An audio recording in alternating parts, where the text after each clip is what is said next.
Welcome to Night Cosmos Sleep. Tonight, we turn our attention to Porphyrion, an immense radio structure born from the activity of a supermassive black hole in a galaxy billions of light-years from Earth. From the tiny central region of that distant galaxy, two jets have stretched outward in opposite directions, carrying plasma, high-energy particles, and magnetic fields into intergalactic space. The entire system extends nearly 23 million light-years. Even light, the fastest thing known to humanity, would take about 23 million years to cross a distance equal to its full length. What makes Porphyrion remarkable is not simply its size. This enormous structure is almost completely invisible to the human eye. What astronomers detected were not two glowing bands that could be seen directly across the sky, but faint radio emissions produced by charged particles moving through magnetic fields. Those signals traveled through an expanding universe for billions of years before finally reaching networks of antennas here on Earth. At the center of it all lies a black hole that cannot be seen directly. Matter moves around it, heating within an accretion disk and interacting with extremely powerful magnetic fields. From this environment, energy is focused into two narrow streams of plasma that race outward from the galaxy and continue farther than any jet system ever confirmed at the time Porphyrion was announced. But producing a jet is only the beginning. To form a structure stretching tens of millions of light-years, the plasma must push through the gas surrounding its galaxy, enter the intergalactic medium, resist dispersal, and survive for a span of time almost impossible to compare with the history of our species. Along the way, it does more than simply travel through space. It heats surrounding gas, carries magnetic fields across enormous distances, and leaves its influence far beyond the galaxy where it began. Porphyrion, then, is more than a record-breaking object. It raises questions about how far the influence of black holes can extend, how long relativistic plasma flows can endure, and what role active galaxies have played in the history of the cosmic web.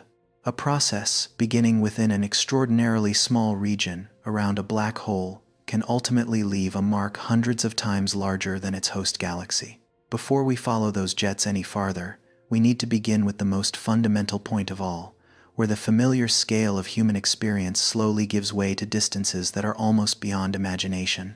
Porphyrion is often described as a giant radio galaxy. That name can easily create the impression that the galaxy itself stretches nearly 23 million light-years across, with countless stars extending from one end to the other. But that is not what astronomers have observed. Most of the system's stars remain concentrated within a host galaxy near the center. That galaxy may be very large compared with the Milky Way, but it is still small beside the full radio structure extending outward in both directions. The figure of nearly 23 million light-years does not describe the spread of the stars. It describes the distance between the outermost regions of the two jet systems and the radio lobes produced by the activity of the supermassive black hole at the center. This creates an important distinction between a galaxy and the region of space that galaxy can influence. Stars form the familiar luminous part of a galaxy. They orbit the center, creating dense stellar regions, broad halos of light, and sometimes spiral arms.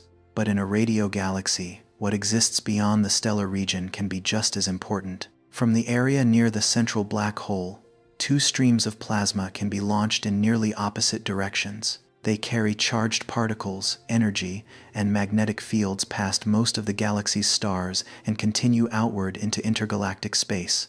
As they travel, they produce radio emission, leaving behind long jets and inflating enormous lobes at great distances from the host galaxy. It is these jets and lobes that give the system the name radio galaxy. The term does not mean that the galaxy is broadcasting a radio program or deliberately sending a message. It simply means that a significant part of the system's structure is revealed through radio waves rather than visible light. If the host galaxy were observed only through a telescope collecting ordinary visible light, it might appear as a small patch of brightness against the deep sky. But when the same region is viewed with a radio telescope, the image can suddenly expand. Two areas of emission appear on opposite sides of the galaxy, sometimes separated by millions of light-years. The galaxy that once occupied nearly the entire optical image now becomes only a tiny point at the center of a vastly larger structure. Under a commonly used classification, Systems with radio structures longer than about 700 kiloparsecs, or more than 2 million light-years, can already be placed in the category of giant radio galaxies. That alone is a difficult distance to imagine. Light would need more than 2 million years to travel from one end of such a system to the other. Porphyrion does not exceed that threshold by only a small amount. With an observed length of nearly 7 megaparsecs, it is about 10 times larger than the minimum scale used to define a giant radio galaxy. When it was announced, that size pushed the known limits of black hole jets into a range that many researchers had previously considered extremely difficult to sustain. But units such as kiloparsecs and megaparsecs rarely create an intuitive sense of scale.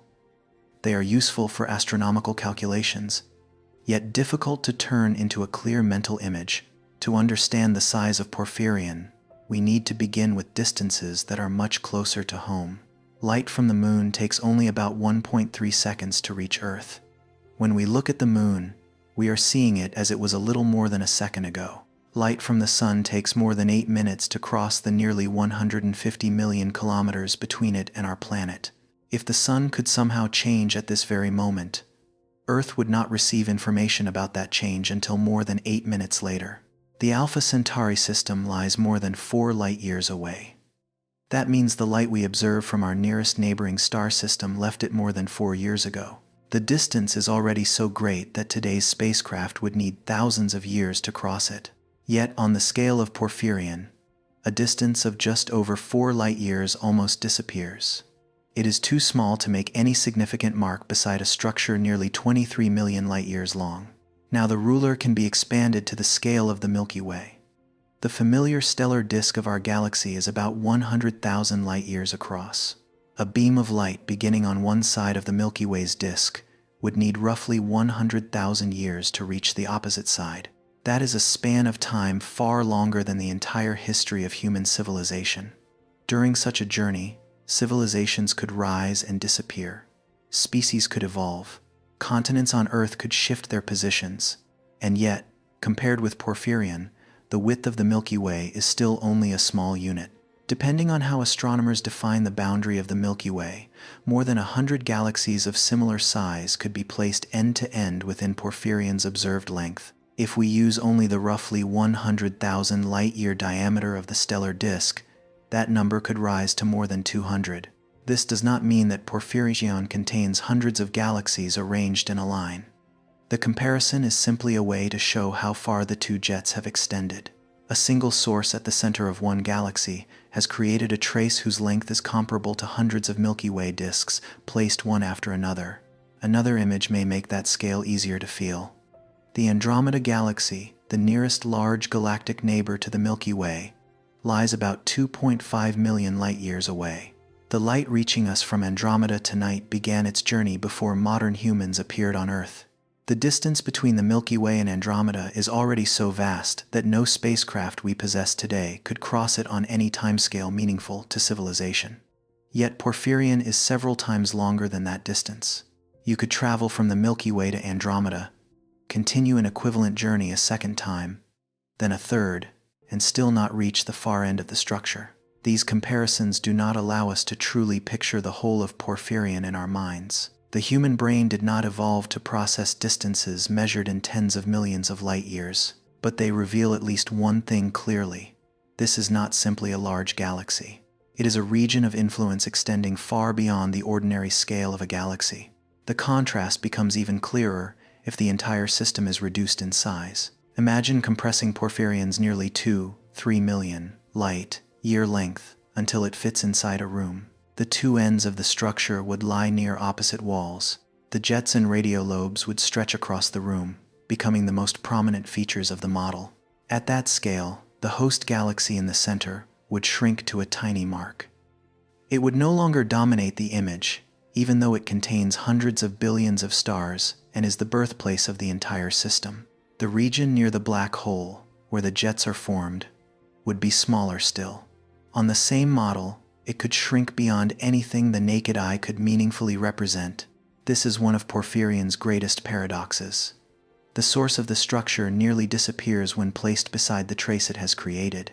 A very small region around a black hole has influenced a volume of space so much larger than itself that the difference is almost impossible to show to scale. In everyday life, we often associate a large source with a large effect. A mountain occupies more space than a rock. A broad storm can affect a larger region than a small gust of wind. But in astrophysics, energy can be concentrated and transported in ways that make the size of the source a poor measure of the size of its consequences. A supermassive black hole occupies only a tiny region compared with the galaxy that contains it. Yet when matter is continuously supplied to the center, when the accretion disk releases energy, and when magnetic fields organize part of that energy into two narrow streams, the influence of the system can extend far beyond the place where it began. What matters is not only how large the black hole is, whether the supply of fuel can be sustained, whether the jets can maintain a stable direction, whether the surrounding environment is dense or sparse, and whether the plasma flow can survive long enough, all help determine the final length of the structure. Porphyrion, then, is not a galaxy that has grown to a size of 23 million light-years. It is a galaxy that has created two pathways of energy through intergalactic space. The stars remain concentrated near the center, while plasma and magnetic fields continue traveling outward, leaving behind radiolobes at distances that light itself would need millions of years to cross. This distinction helps us understand what truly makes Porphyrion extraordinary. If it were simply a collection of stars spread across 23 million light-years, the main question would be how a galaxy could hold its stars together across such an enormous scale. But because the truly gigantic part is the jet system, the question shifts in a different direction. How can energy from the region near a black hole be carried beyond the galaxy? How can charged particles continue moving through intergalactic space? And how can a stream of plasma, with no physical walls to contain it, leave a trace across a distance hundreds of times larger than the galaxy that created it? Before we can answer those questions, one more point needs to be clarified. If the stars do not make up most of the structure, and if the two enormous jets do not shine in a way the human eye can see, how did Porphyrion remain hidden in the sky for billions of years?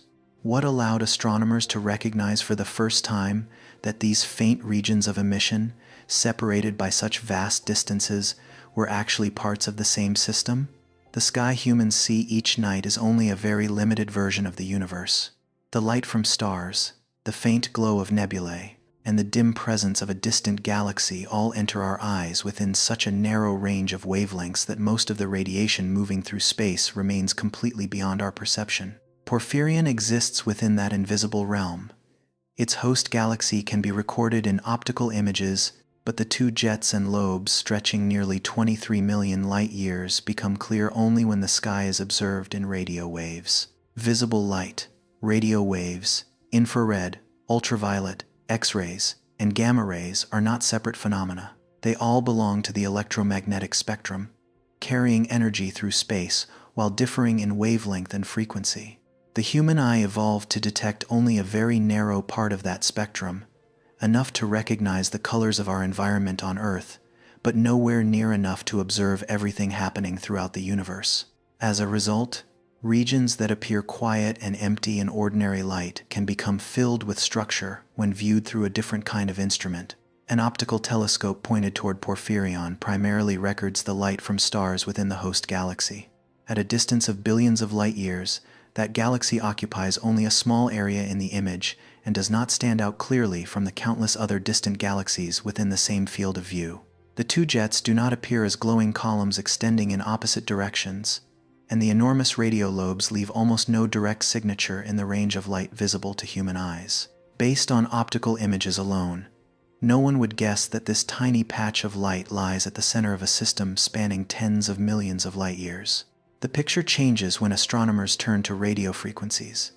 Instead of recording only the light produced by stars, their instruments begin detecting signals from charged particles moving through magnetic fields. Regions of emission appear far beyond the host galaxy, extending in nearly opposite directions and forming a structure vastly larger than the region containing the stars. The galaxy that dominated the optical image now shrinks into little more than a connecting point between two immense regions of radio emission. This difference does not exist because radio telescopes simply magnify features already present in ordinary images. Each range of wavelengths reveals a different group of physical processes. Visible light primarily allows us to identify stars and regions of gas, hot enough to glow at optical wavelengths, while radio waves can trace plasma, magnetic fields, and high-energy particles far beyond the stellar region. When these two kinds of data are placed side by side, a galaxy that once seemed confined to a small point of light suddenly reveals a footprint extending across intergalactic scales. Radio maps often use vivid colors to represent the data. One lobe may appear red, another region may be shown in blue or yellow, while the strongest areas of emission become brilliant bands of light. But these are not the true colors of Porphyrion in the visual sense. The colors are added to help us distinguish signal strength, observing frequency, or differences between regions of plasma. A radio telescope does not produce a color photograph like an ordinary camera. It records electromagnetic signals and then converts those measurements into a map that human eyes can interpret.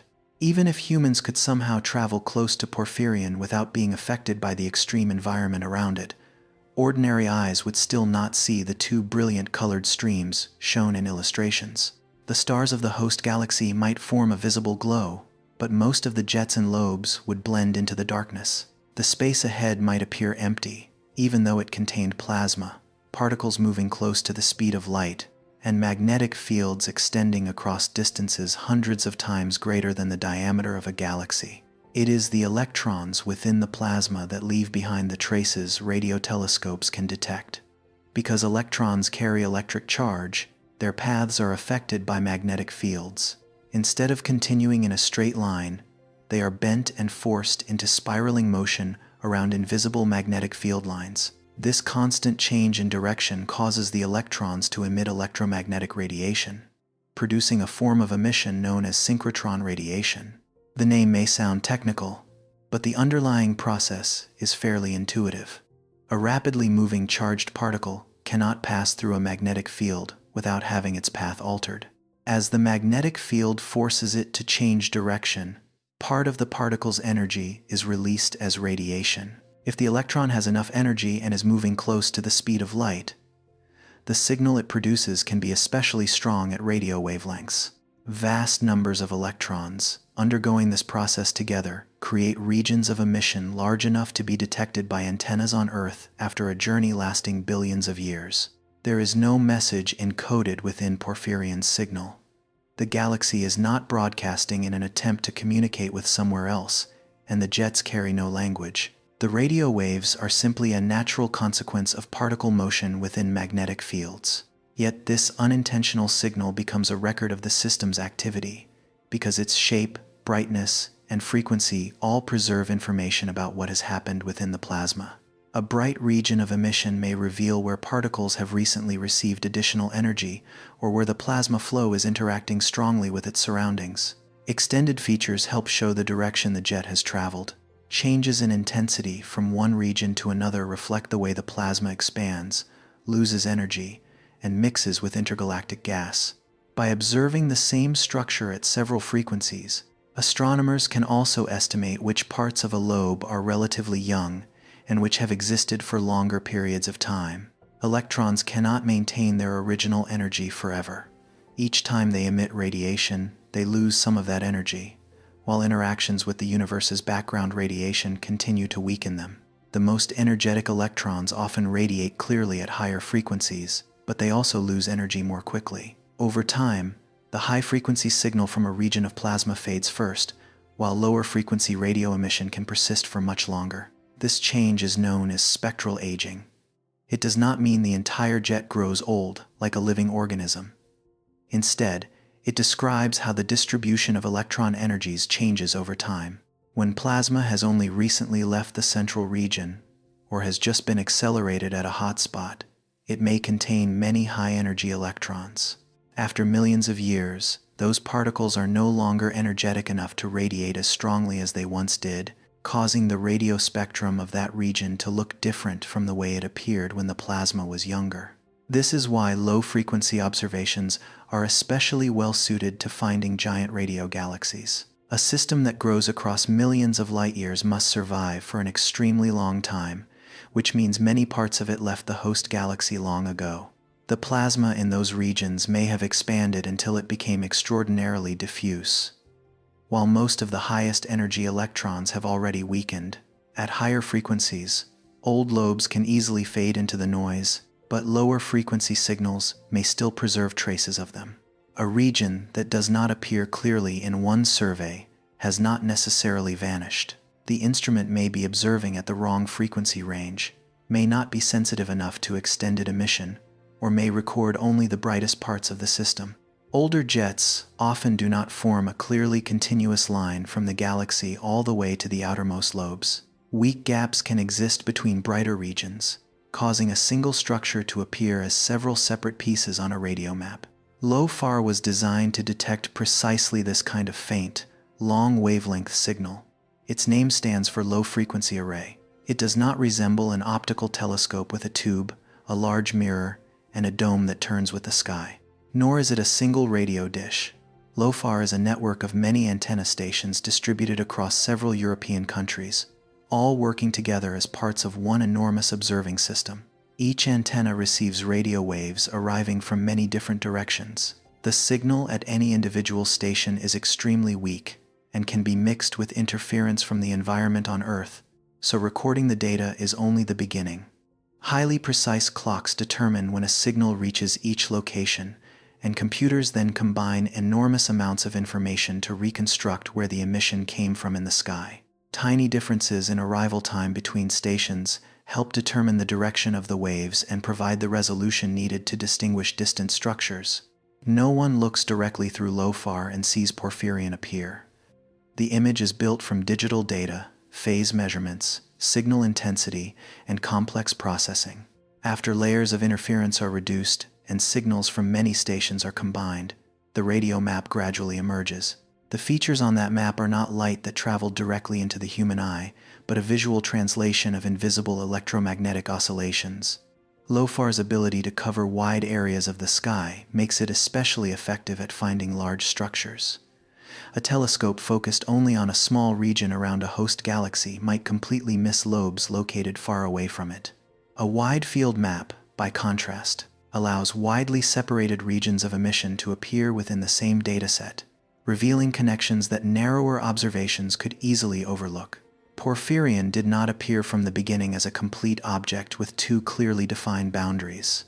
The data contained elongated regions of emission, faint sections, unrelated bright sources, and many galaxies lying along the same line of sight. The two outer lobes were separated by such a great distance that they could easily have been treated as independent sources. Only when the overall shape was examined across a sufficiently wide area did the possibility that they belonged to the same system begin to stand out. The alignment of radio-emitting regions is an important clue, but it cannot serve as final proof on its own. The sky gives us only a two-dimensional projection of a universe with depth. Two objects that appear next to each other in an image may actually be separated by billions of light-years. A galaxy located between two patches of radio emission may also happen to lie there by coincidence, with no physical connection to either one. For that reason, identifying Porphyrion required more than simply drawing an imaginary line between two faint regions. Astronomers had to search for a radio core near the center, examine the direction of smaller structures close to the host galaxy, compare emission spectra, and use observations at other wavelengths. Each layer of evidence helped eliminate another possible false interpretation, until the separate components gradually formed a system with a common origin. What is remarkable is that Porphyrion's enormous size did not make it easier to find. When a small source appears compactly within a dataset, its components are usually close enough together to be recognized as parts of the same object. In Porphyrion, the separation between major components is so large that cataloging software can record them as multiple independent sources. Weak emission between them breaks the visual connection, while countless other galaxies and radio sources lie in between, obscuring the system's true shape.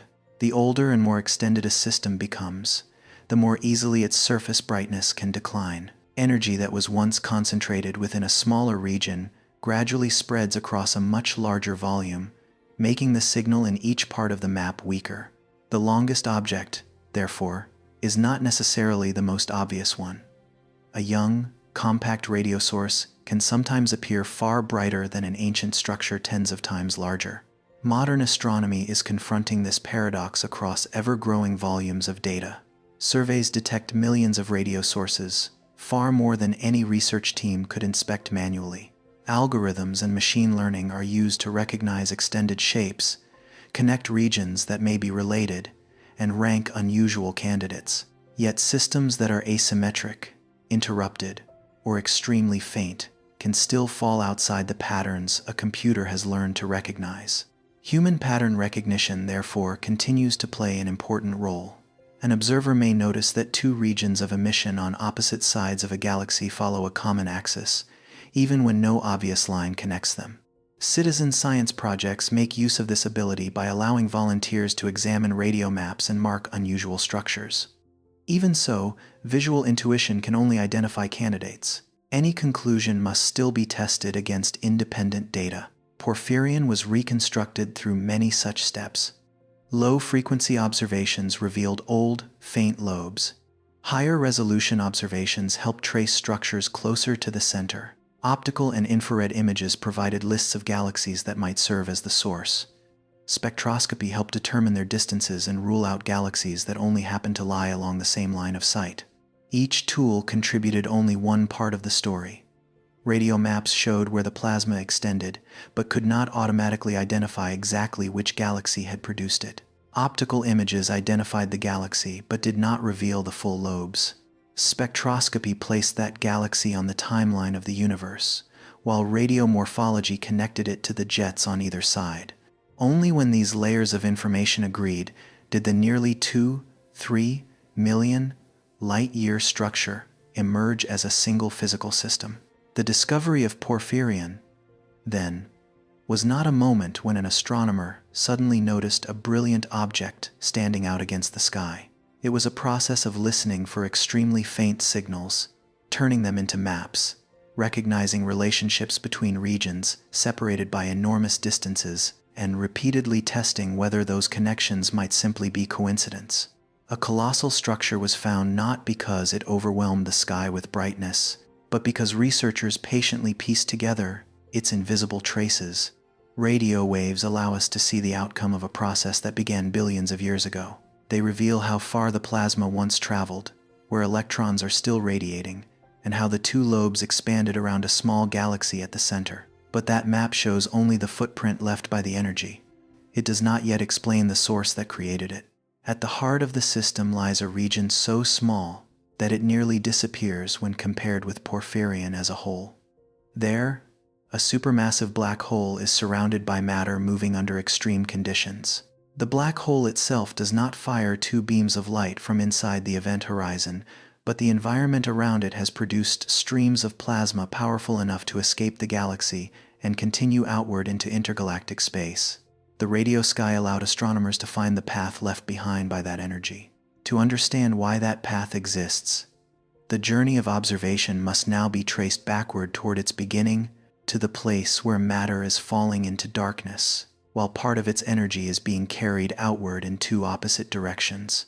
Tracing Porphyrion's two radiolobes backward, every feature eventually converges on a small region deep within the host galaxy. There is no enormous star burning brightly there, nor is there a gateway sending two streams of matter outward from inside the darkness.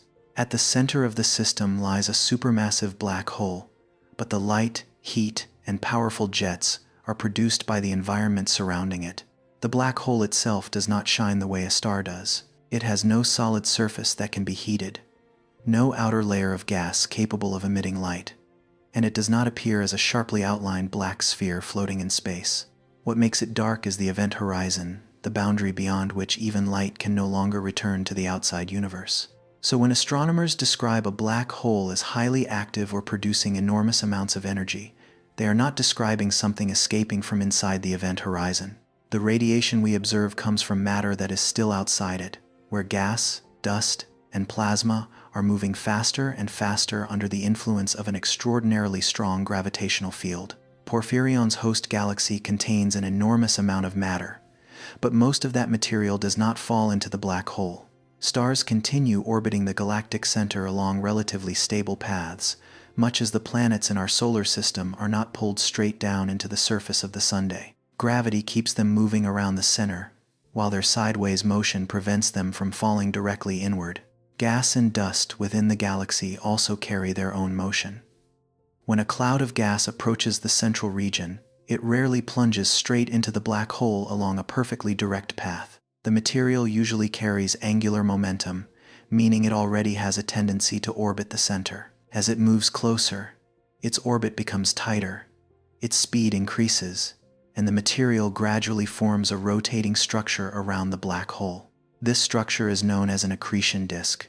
The name may suggest a flat and quiet disk, but the real environment is anything but calm. An accretion disk is made of hot plasma, ionized gas, and layers of matter moving at different speeds. Regions closer to the black hole complete their orbits faster than regions farther away.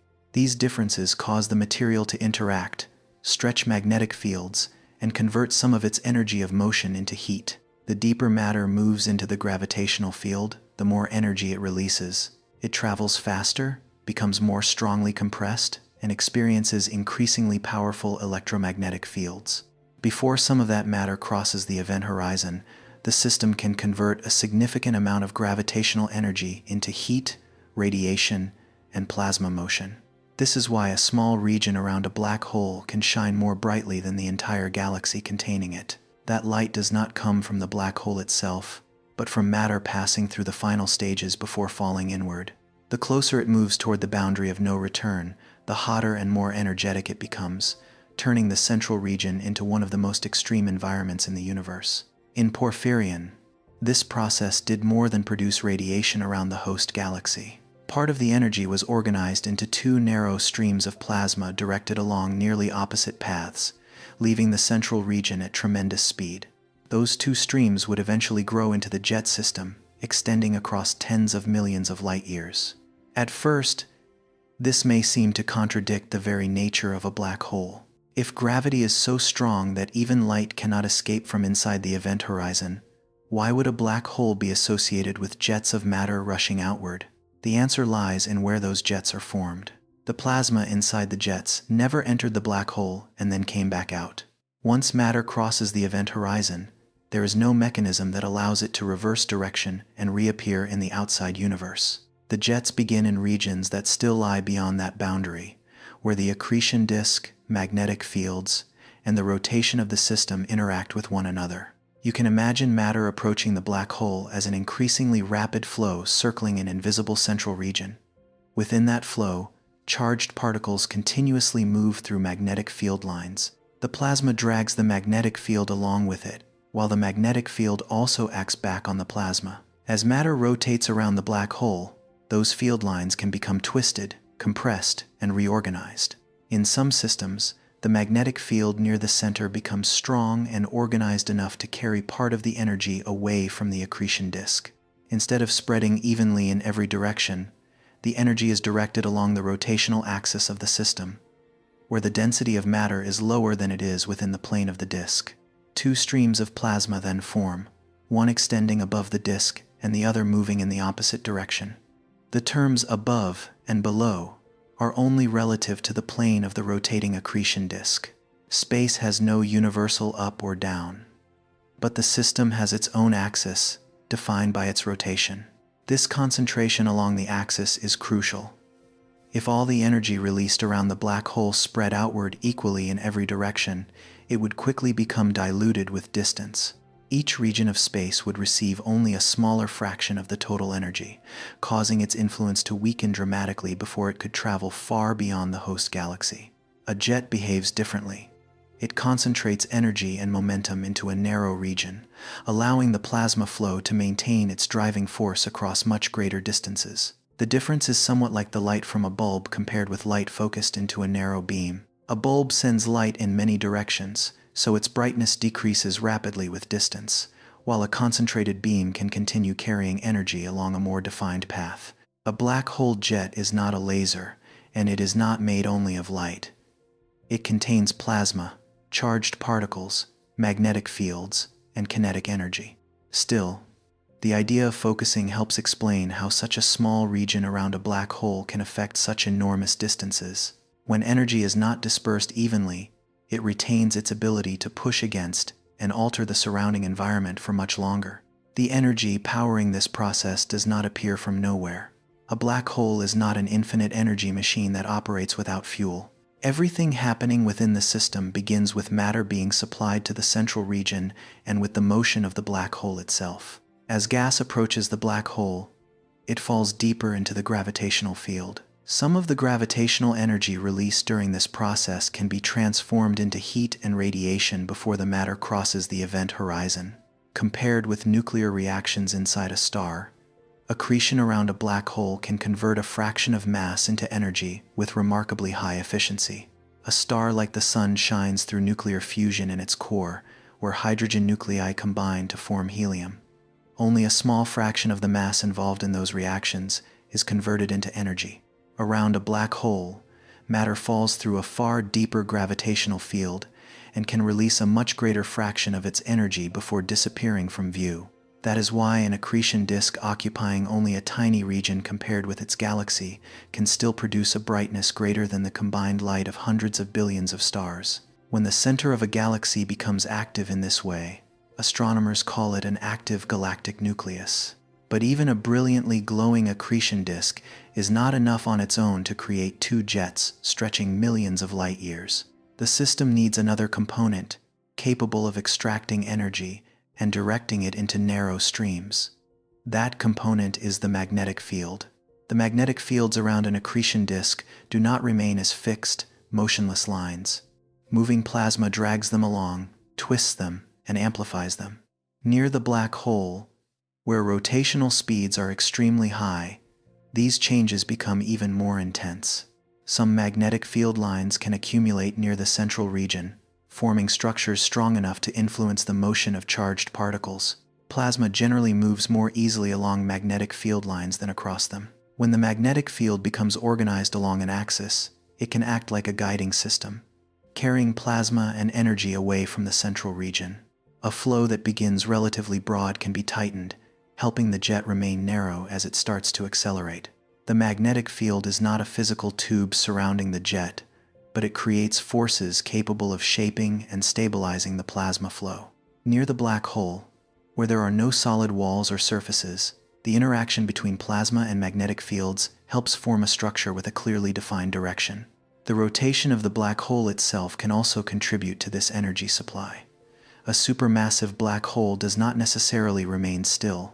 It can rotate extremely rapidly because of its history of consuming matter and merging with other black holes.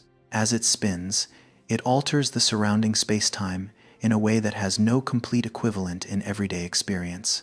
Space-time near a rotating black hole is dragged along by that motion. This effect is known as frame dragging, but understanding its role does not require going deeply into the equations of general relativity. The important point is that a spinning black hole does more than create gravity. Its rotation also affects how matter and magnetic fields behave in the surrounding region. If sufficiently strong magnetic fields thread the area close to the black hole, some of its rotational energy can be transferred into the electromagnetic field and carried outward along both sides of the axis. In this way, the system can draw not only on energy released by falling matter, but also on part of the energy stored in the black hole's rotation. This does not turn the black hole into an object that shines from within. The energy is still transferred through the environment outside the event horizon. Magnetic fields connect the rapidly rotating region near the black hole with plasma being accelerated outward. The entire process takes place before matter crosses the boundary from which it cannot return. Fuel flows inward, but not all of its energy disappears into the darkness with it. Before vanishing from view, the infalling matter helps heat the accretion disk, produce radiation, and create the conditions that allow some plasma to be driven outward. An inward flow can therefore feed two outward flows at the same time. This is not a reversal of gravity. Most of the matter in the disk may still eventually fall into the black hole. The jets carry away only a fraction of the system's total matter and energy, but because that fraction is accelerated and focused so strongly, it can produce consequences on an enormous scale. The amount of mass contained within a jet does not need to rival the mass of an entire galaxy. What matters are its speed, energy, and duration. A relatively small amount of plasma, moving close to the speed of light, can carry tremendous momentum, strongly affect its surroundings, and continue supplying energy to lobes located far from the host galaxy. In Porphyrion's case, the two jets grew to an extraordinary scale, but not every supermassive black hole can do the same. Most large galaxies appear to contain a supermassive black hole at their center, yet many of those black holes are in relatively quiet states. At the center of the Milky Way lies Sagittarius A, a black hole with a mass of about 4 million suns. It still interacts with its surroundings and occasionally shows bursts of activity, but today the amount of matter being supplied to it is not enough to sustain a brilliantly active galactic nucleus or produce an enormous jet system like Porphyrion. The difference is not simply a matter of mass. A large black hole without enough fuel will not produce a brilliant accretion disk and powerful jets. If the surrounding magnetic fields do not accumulate in the right configuration, the energy may be released in other ways. And if the supply of matter is unstable, the activity of the central region can continually change. A black hole engine requires several conditions to come together. The galaxy must contain gas capable of moving toward the center. That gas must lose enough angular momentum to travel deeper into the gravitational field. The accretion disk must sustain the flow of matter for a sufficiently long time. Magnetic fields must be amplified and organized, and the rotation of the system must interact with the plasma in a way that allows energy to be carried outward.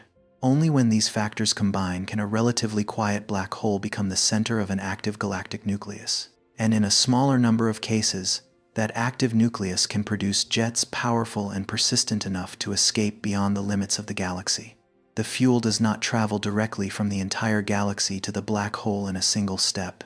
Gas located tens of thousands of light years from the center must pass through a sequence of processes that gradually remove its angular momentum. Gas clouds can collide, structures within the galaxy can draw material inward, and interactions or mergers between galaxies can disturb the orbits of the gas. Each process moves the material only part of the way closer. The journey from the outer regions of a galaxy to the area around its black hole crosses many different scales of distance. Only a small fraction of the galaxy's total gas eventually reaches the region where it can become part of the accretion disk, but that small fraction can still provide enough energy to power an extremely active galactic nucleus. This helps explain why black hole activity can change over time. The fuel supply is not always steady. A new cloud of gas moving inward can cause the galactic nucleus to brighten. When the supply decreases, the accretion disk weakens and the jet can lose power. Changes occurring close to the black hole can then travel along the jet and leave their signatures at much greater distances. For that reason, we should not imagine Porphyrion's engine operating at one constant level of power throughout its entire history. The system may have passed through periods of stronger activity, weaker activity, or even temporary interruptions.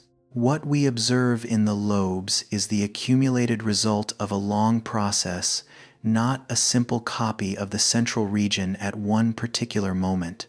The enormous distance between the black hole and the outer ends of Porphyrion makes this relationship even more complicated. A change near the center cannot immediately affect a lobe millions of light years away. Information and energy must travel along the jet, which means that each region of the system reflects a different stage in the history of its activity. The area near the black hole may be responding to a relatively recent supply of fuel, while a distant hotspot may still be fed by plasma that left the center long before. When we view all of Porphyrion on a single map, we are combining many layers of time into one image.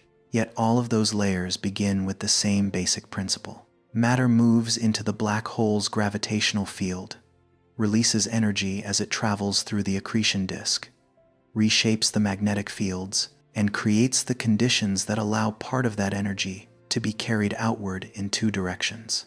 One inward flow has fed two outward flows.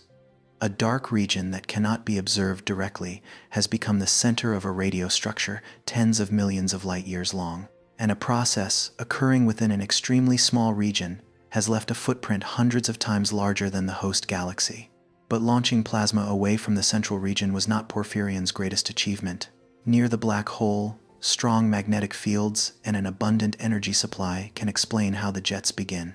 Once they move away from that environment, however, the plasma flows gradually lose the direct support of the central engine and enter regions with entirely different conditions. They must pass through the gas of the galaxy, escape the surrounding halo of matter, confront the intergalactic medium, and preserve their structure without any solid walls protecting them. Every additional stretch of distance creates more opportunities for the jets to bend, disperse, or mix with the surrounding material. The dark engine supplied the energy that powered Porphyrion. From the moment the plasma left the central region, the question was no longer simply how the flow was created, but how it could survive long enough to transform a small motion near a black hole into a pathway extending across millions of light years. When plasma leaves the region near the supermassive black hole, it does not immediately become the nearly 2-3 million light-year structure observed by radio telescopes. From its tiny point of origin at the center of the galaxy to the two lobes separated by several megaparsecs, the flow must pass through a series of very different environments.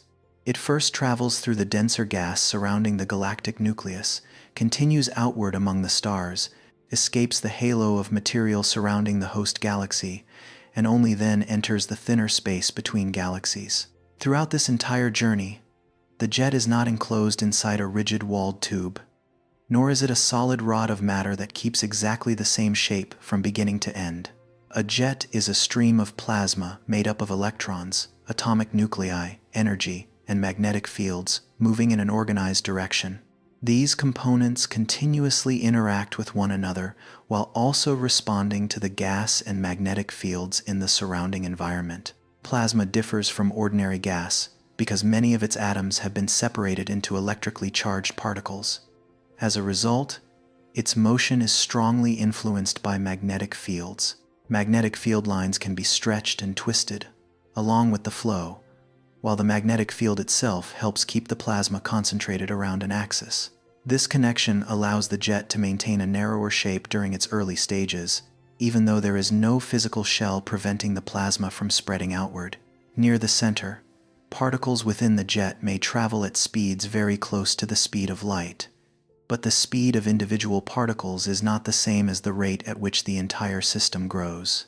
This is an important distinction, because the image of two enormous jets extending outward can easily create the impression that their outermost ends are also racing through space at nearly light speed. In reality, plasma can move extremely quickly through an already established jet, while the leading edge of the lobe must physically push intergalactic gas aside before the system can advance. The process is somewhat like vehicles carrying material to a construction site.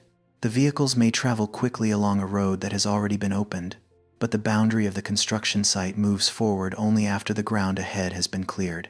Dynamical models of Porphyrion suggest that each end of the system may have advanced outward at an average speed of only about 0.6% of the speed of light. Because the two ends are expanding in opposite directions, their total separation rate would be roughly 1.2% of light speed.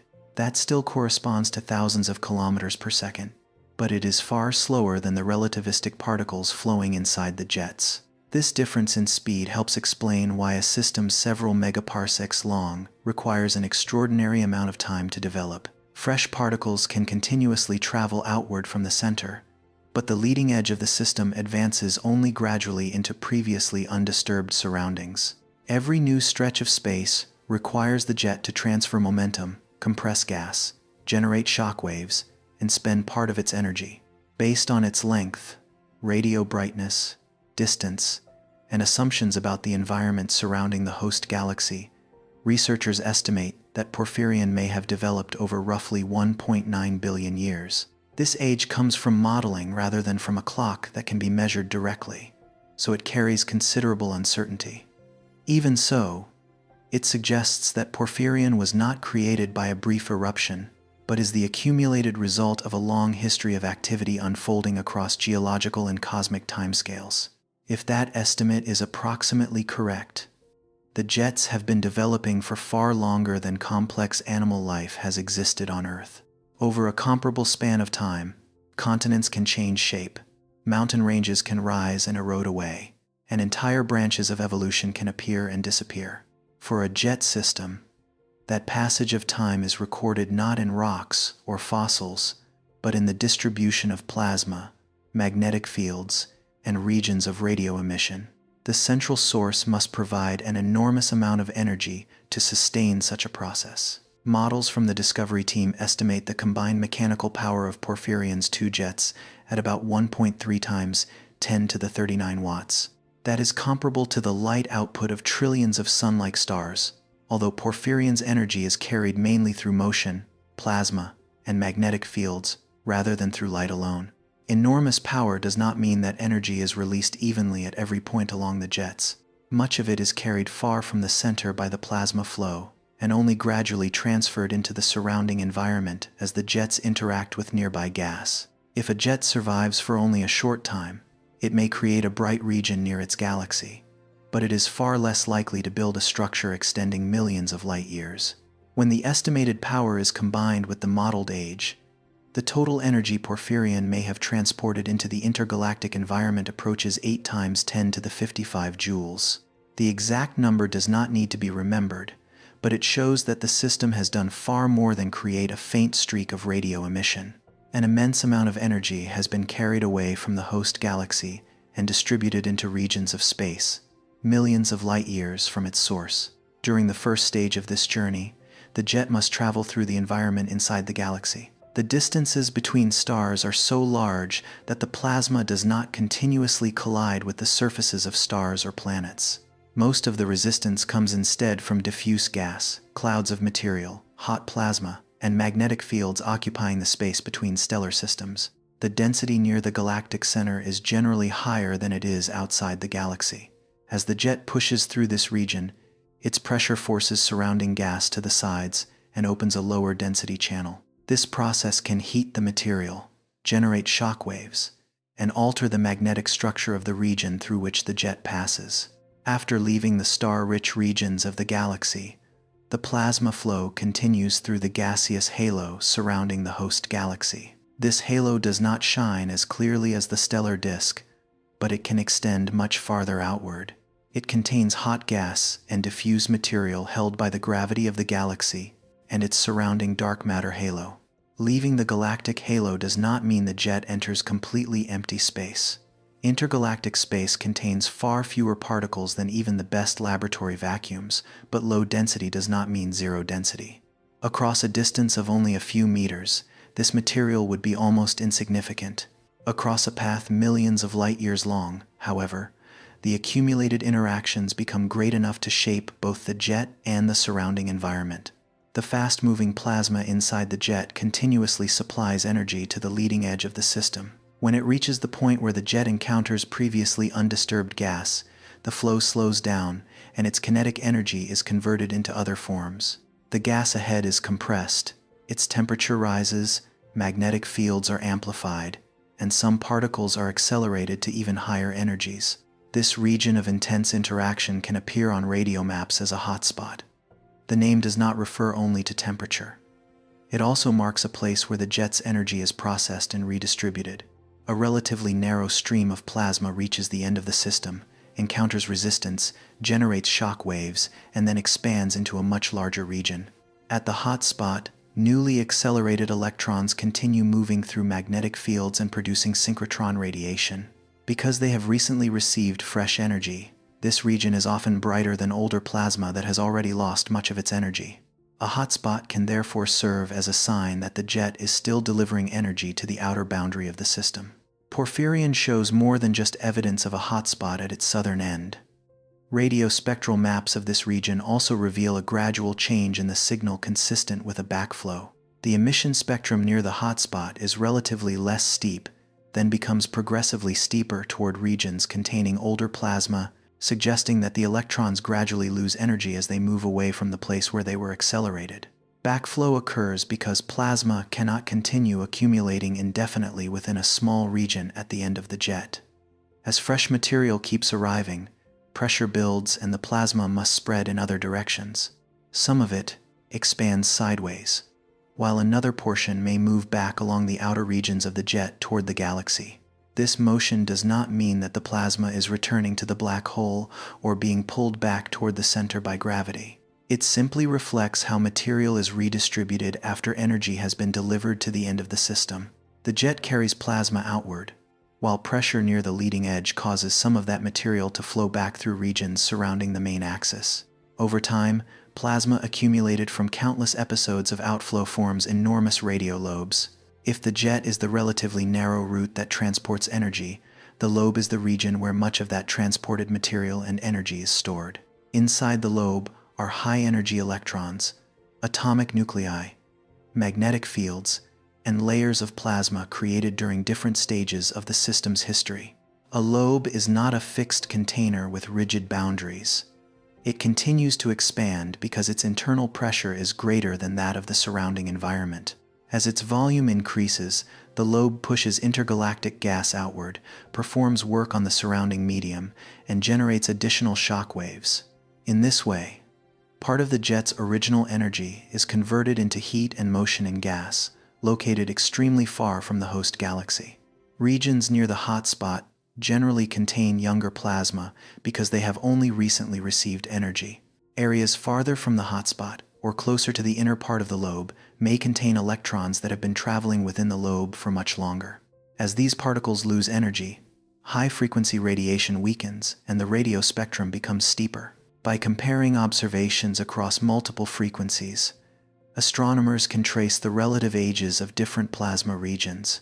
This is why a radio map does not show Porphyrion as two uniform lines running from the center to the outer ends. The system contains narrow jet segments, faint regions of emission, hotspots, broad lobes, and backflow structures.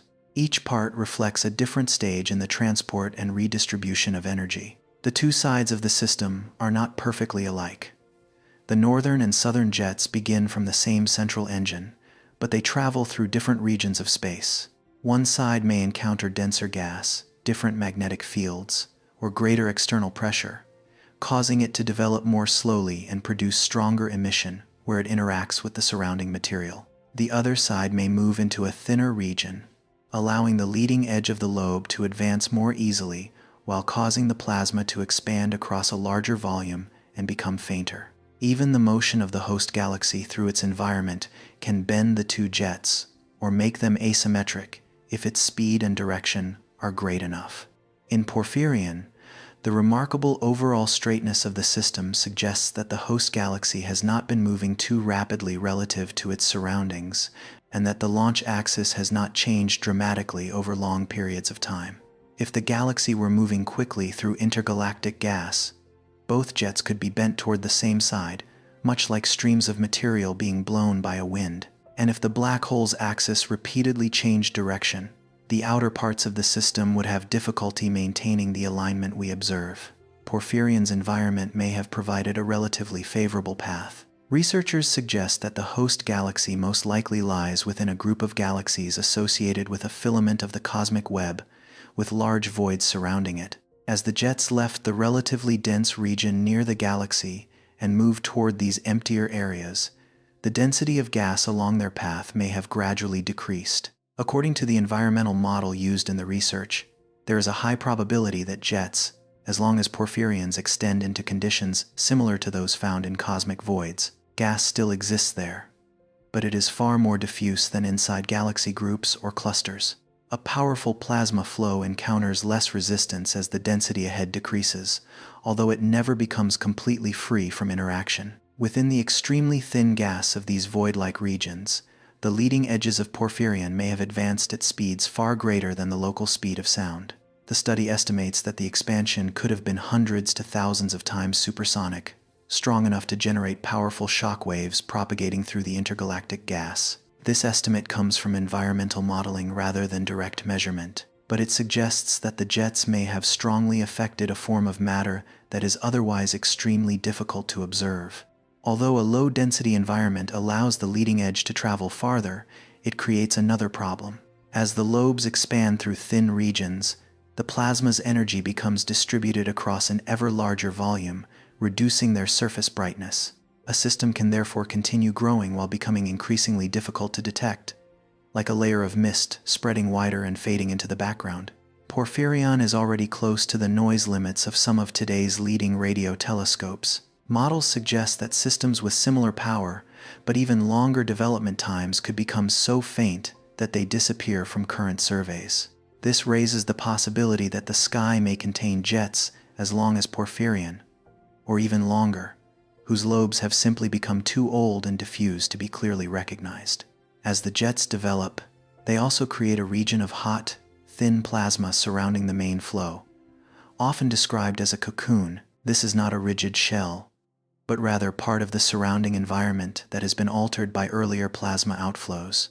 The original gas is pushed aside, heated, and reduced in density near the axis compared with regions that have not yet been disturbed. This cocoon creates more favorable conditions for plasma arriving later. Instead of having to force its way through untouched gas along the entire path, new material can travel through a channel that has already been heated and thinned. In this way, the jet does not simply respond to its environment. It actively reshapes the path through which it moves. The earliest outflows provide the energy needed to form the cocoon, while later ones take advantage of the altered environment to carry energy farther. This process may help the jet remain connected across great distances, especially if the central engine continues operating along a relatively stable direction. Even so, the plasma cocoon does not protect the jet completely. Turbulence can still develop along the boundary between the hot plasma and the intergalactic gas. Material from outside can mix inward, while plasma from the lobe can leak outward.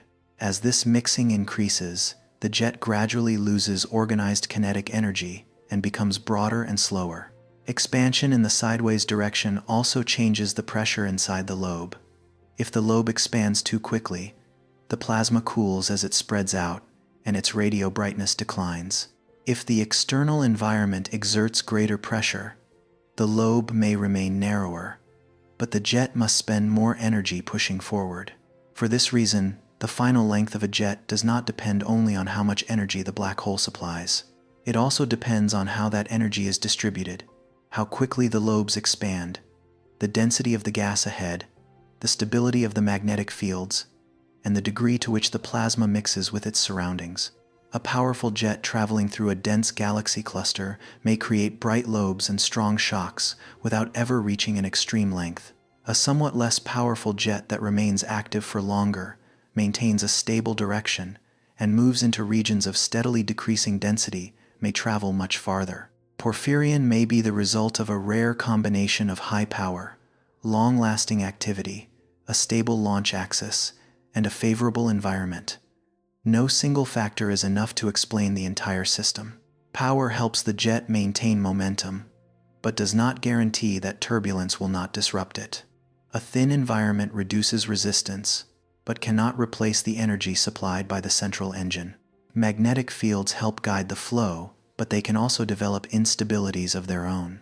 The immense distances involved also mean that different parts of the system do not represent the same moment in time. A change near the black hole takes an extremely long time to reach the outermost lobes. Plasma near the galaxy may have been launched during a relatively recent phase of activity, while a distant hotspot may still be responding to material that left the center millions of years earlier.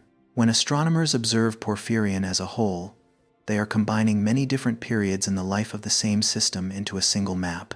The radio image may appear to show one object at one moment, but in reality, each region is sending us information from a different part of its evolutionary history.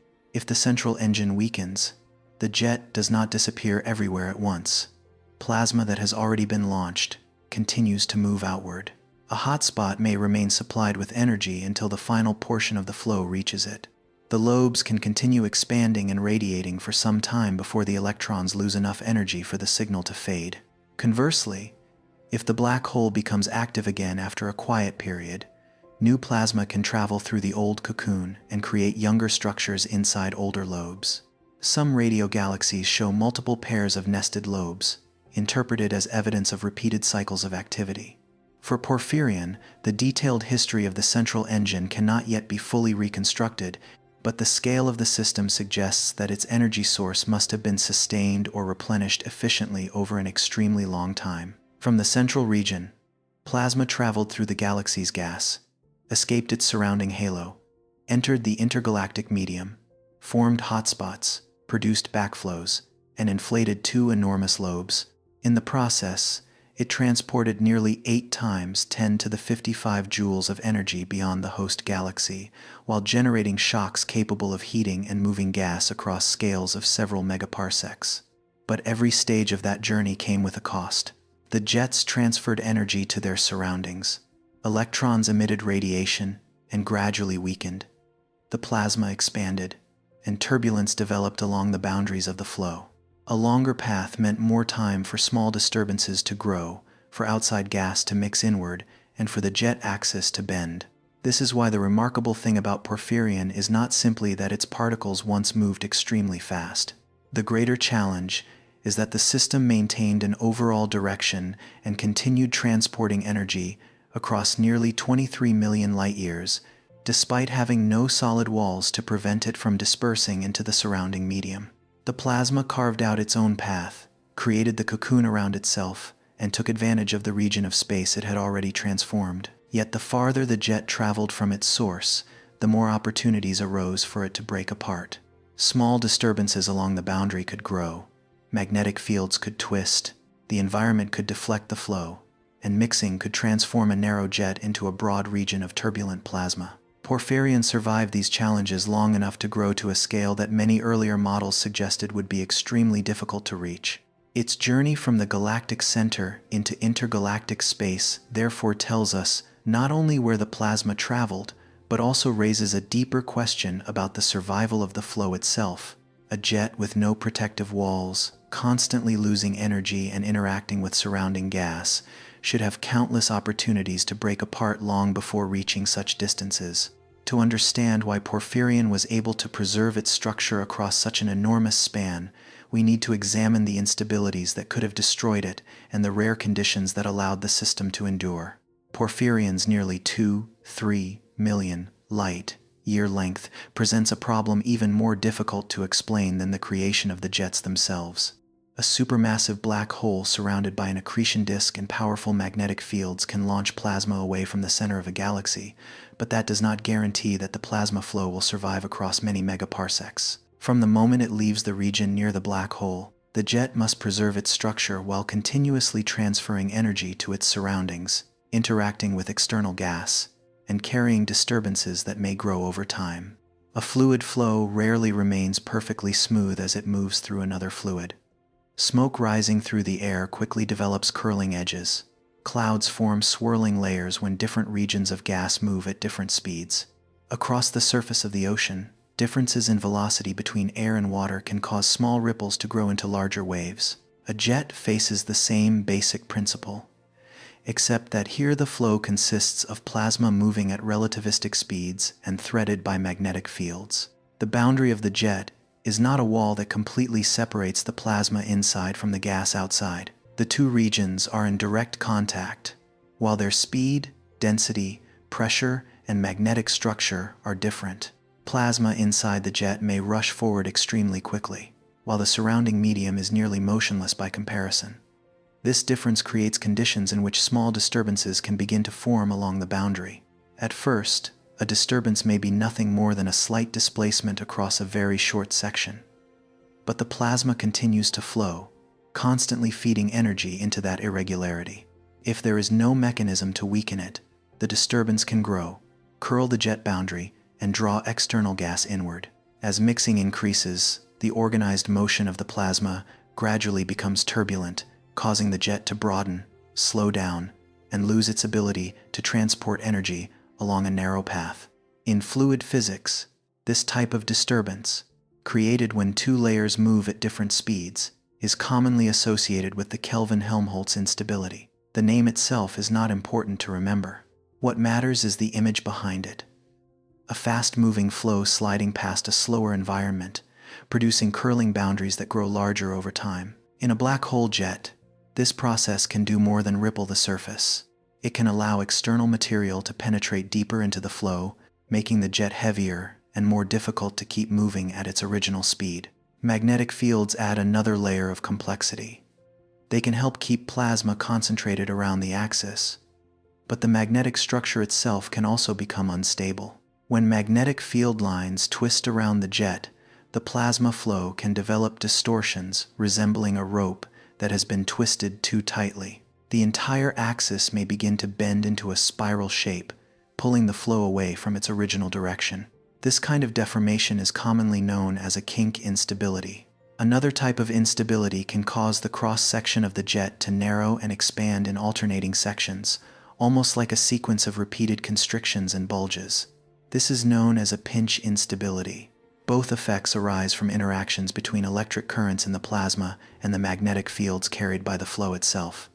If they grow too strong, the jet does not necessarily break apart immediately, but its ability to maintain a narrow channel of energy can be significantly reduced. These instabilities are not merely details that exist inside equations.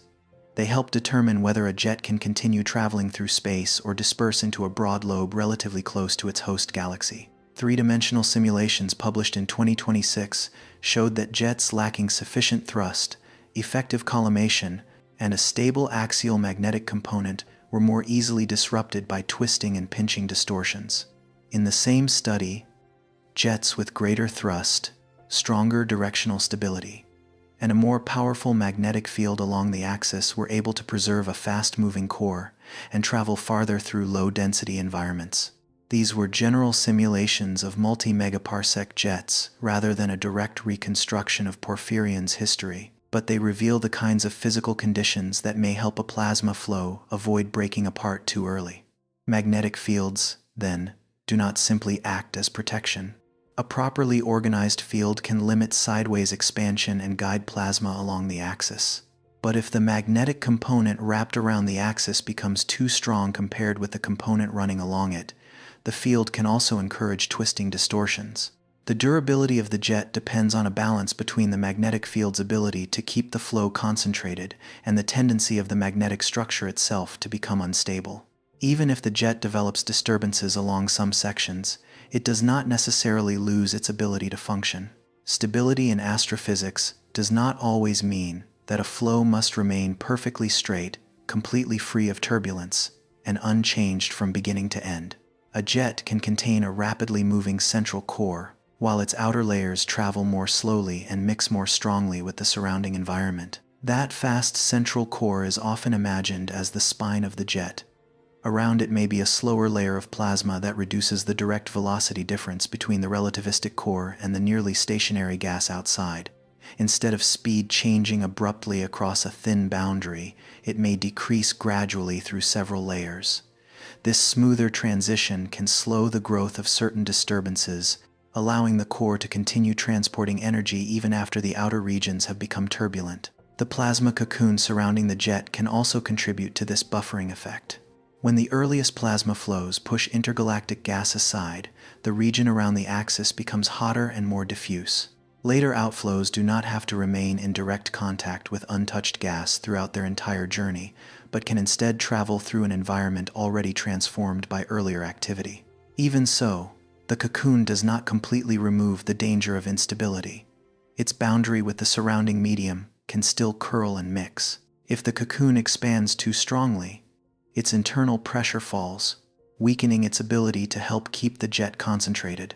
If the surrounding environment compresses the cocoon too tightly, the jet may be squeezed, producing shock waves and altering its internal structure. External pressure is not the same along the entire path. Near the galaxy, the gas is generally denser and under greater pressure. As the jet travels farther outward, that pressure may decrease, allowing the plasma flow to expand. If it expands too quickly, energy is lost sideways. But if the external pressure changes in a favorable way, the jet can expand and then be compressed again, somewhat like a stream of water narrowing after passing through a wider section. Such episodes of reconvergence can create shock waves inside the jet. The plasma is compressed, magnetic fields are strengthened, and electrons receive additional energy, causing some sections to appear brighter in radio images. This process both dissipates part of the organized kinetic energy and may help realign the flow around its axis. A jet, therefore, does not necessarily maintain the same diameter throughout its entire journey. It can expand, become compressed again, develop bright regions, and then continue carrying energy farther outward. Its survival depends on its ability to pass through these changes without allowing turbulent motion to take over the entire cross-section of the flow. The power of the central source is an important factor. A jet carrying greater momentum is better able to push aside the gas ahead and resist forces that might deflect it than a weaker flow. If it encounters a region of higher density, a powerful jet may continue opening a path rather than being stopped and forced to spread sideways. But high power alone is not the answer. A very powerful jet that expands too broadly will distribute its energy across a larger area. A powerful jet that constantly changes direction cannot build two lobes aligned along the same axis. And a powerful jet that survives for only a short time may produce a bright region of emission without having enough time to grow to a length of several megaparsecs. The collimation of the plasma flow is just as important as its total energy. When energy remains concentrated within a relatively small cross-section, the forward pressure and momentum can stay high enough for the head of the jet to continue pushing into the surrounding medium. If the flow widens too early, the same amount of energy must be spread over a larger area, reducing its ability to penetrate the gas ahead. You can imagine two streams of water carrying the same amount of energy. A narrow stream can travel farther, while one that spreads outward quickly loses its ability to push strongly in a single direction. In a jet, magnetic fields and surrounding pressure work together to help maintain this collimation, even though no solid pipe exists around the flow. Porphyrion suggests that its central system did not simply release one powerful burst of plasma and then stop.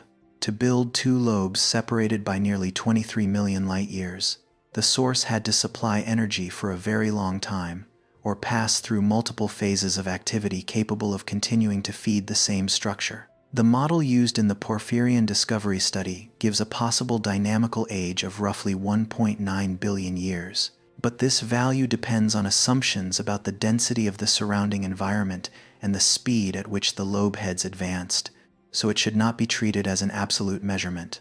What matters more is the scale of time involved. The system could not have been created by a brief event. It required an extremely long history of activity, during which energy from the center continued to travel outward as the lobes gradually expanded. A long period of activity also creates additional risks. The longer a jet exists, the more opportunities the environment has to deflect it, the more time small instabilities have to grow, and the more strongly the system depends on the launch axis remaining stable. Imagine that the direction of the jet changes by only a very small angle near the black hole. Close to the center, the difference might be difficult to notice, but after extending for millions of light-years, the two possible paths would become separated by an enormous distance. If the axis continually wandered or precessed around another direction, the jet would sweep across a broad region instead of forming a long, relatively straight structure. Such changes can occur if the accretion disk becomes tilted, if the direction of incoming gas changes, or if the galaxy undergoes a merger that disturbs its central region. A supermassive black hole may also change its spin direction after merging with another black hole, although the degree and timescale of that change depend on the specific history of each system. Porphyrion still preserves an overall axis that can be traced from the host galaxy toward its outermost regions of emission. It is not perfectly straight, and the two sides are not exact mirror images of one another, but this degree of alignment suggests that the launch direction could not have changed too chaotically during most of the system's development. This does not mean the black hole remained in an unchanging state for hundreds of millions or billions of years. Its power may have risen and fallen, the fuel supply may have been interrupted, and the jet structure may have changed. Faint sections, hotspots, and differences between the two lobes may preserve traces of those variations. Yet even if the intensity fluctuated, the overall axis still had to remain stable enough for later plasma outflows to continue feeding the same system. If the engine stopped briefly and then restarted along nearly the same direction, fresh plasma could travel through the old cocoon and continue supplying the lobes. If the interruption lasted too long, the cocoon would expand, weaken, and mix with its surroundings, forcing the new flow to reopen a path. And if the launch direction changed too much, a new pair of lobes might begin forming along a different axis instead of extending the original structure. Porphyrion's durability, then, may not mean that one perfectly stable plasma stream flowed continuously for nearly 2 billion years. A more plausible possibility is that the system experienced a complicated history while still preserving three essential conditions. Energy continued to be supplied, the jet's central core was never completely destroyed, and the launch direction did not drift too far from the main axis. The external environment may also have helped. Porphyrion's host galaxy does not appear to lie deep within the center of a galaxy cluster filled with hot, dense gas, where the jets would have to push continuously through a much heavier medium. Observations and models suggest that it may be associated with a filament of the cosmic web, while the jets extend toward lower density regions closer to the large voids between filaments and galaxy clusters. A cosmic filament can be imagined as an elongated region where galaxies, gas, and dark matter are more concentrated than in the surrounding space. If a jet leaves such a filament in a favorable direction, it may encounter progressively lower densities.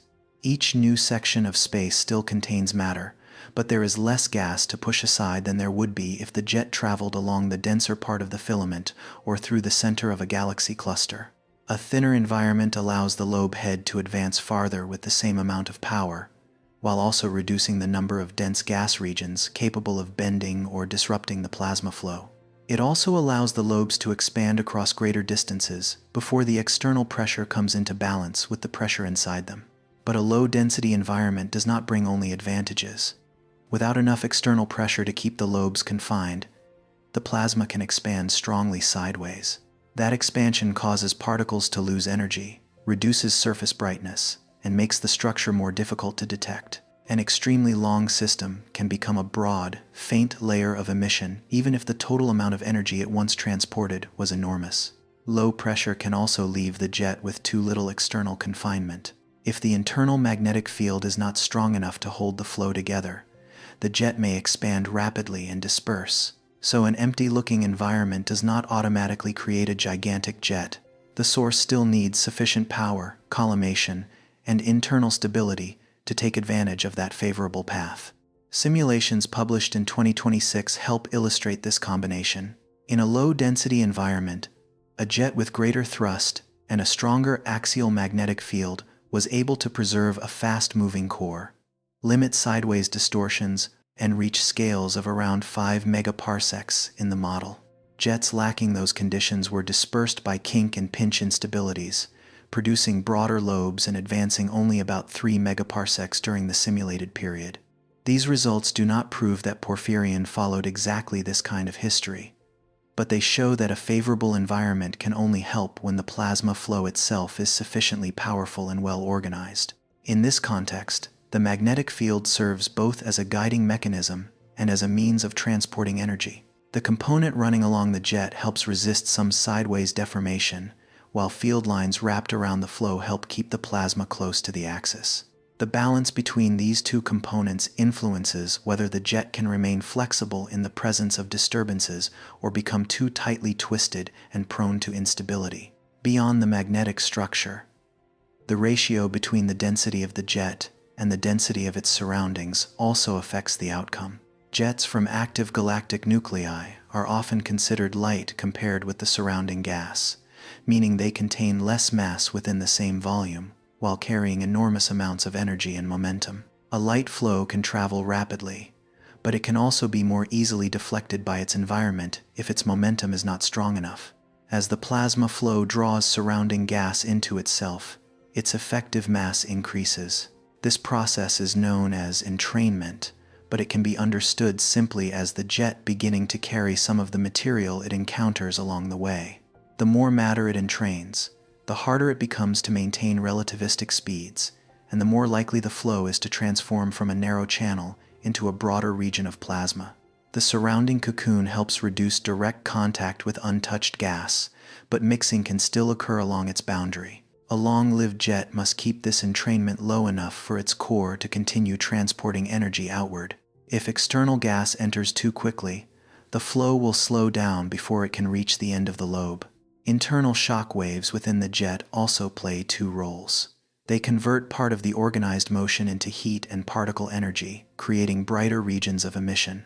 At the same time, They can reorganize the flow and recollimate the plasma after the jet has expanded. Some local loss of organized energy, therefore, does not necessarily destroy the system.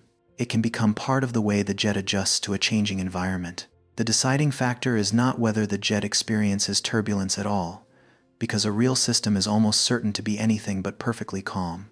The more important question is whether that turbulence spreads through the entire core quickly enough to break the channel of energy transport, or whether it mainly affects the outer layers while the central flow continues to operate.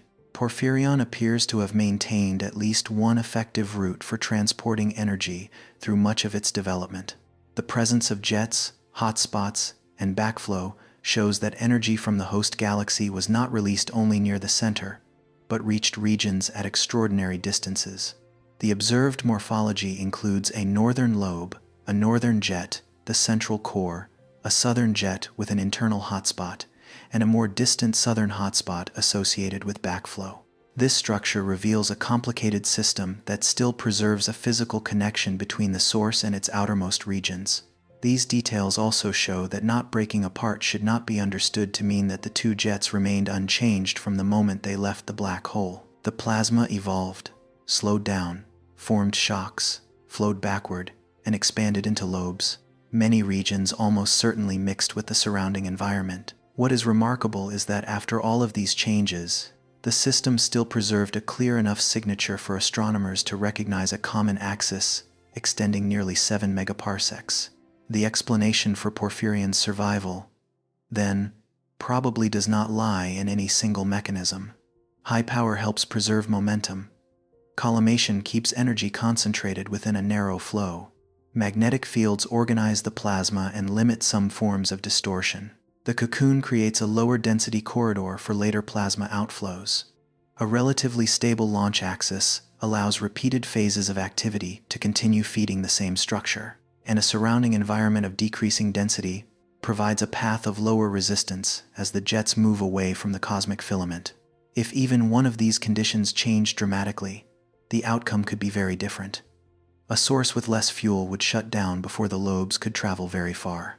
A launch axis that continually changed direction would create a curved structure or several pairs of lobes along different orientations.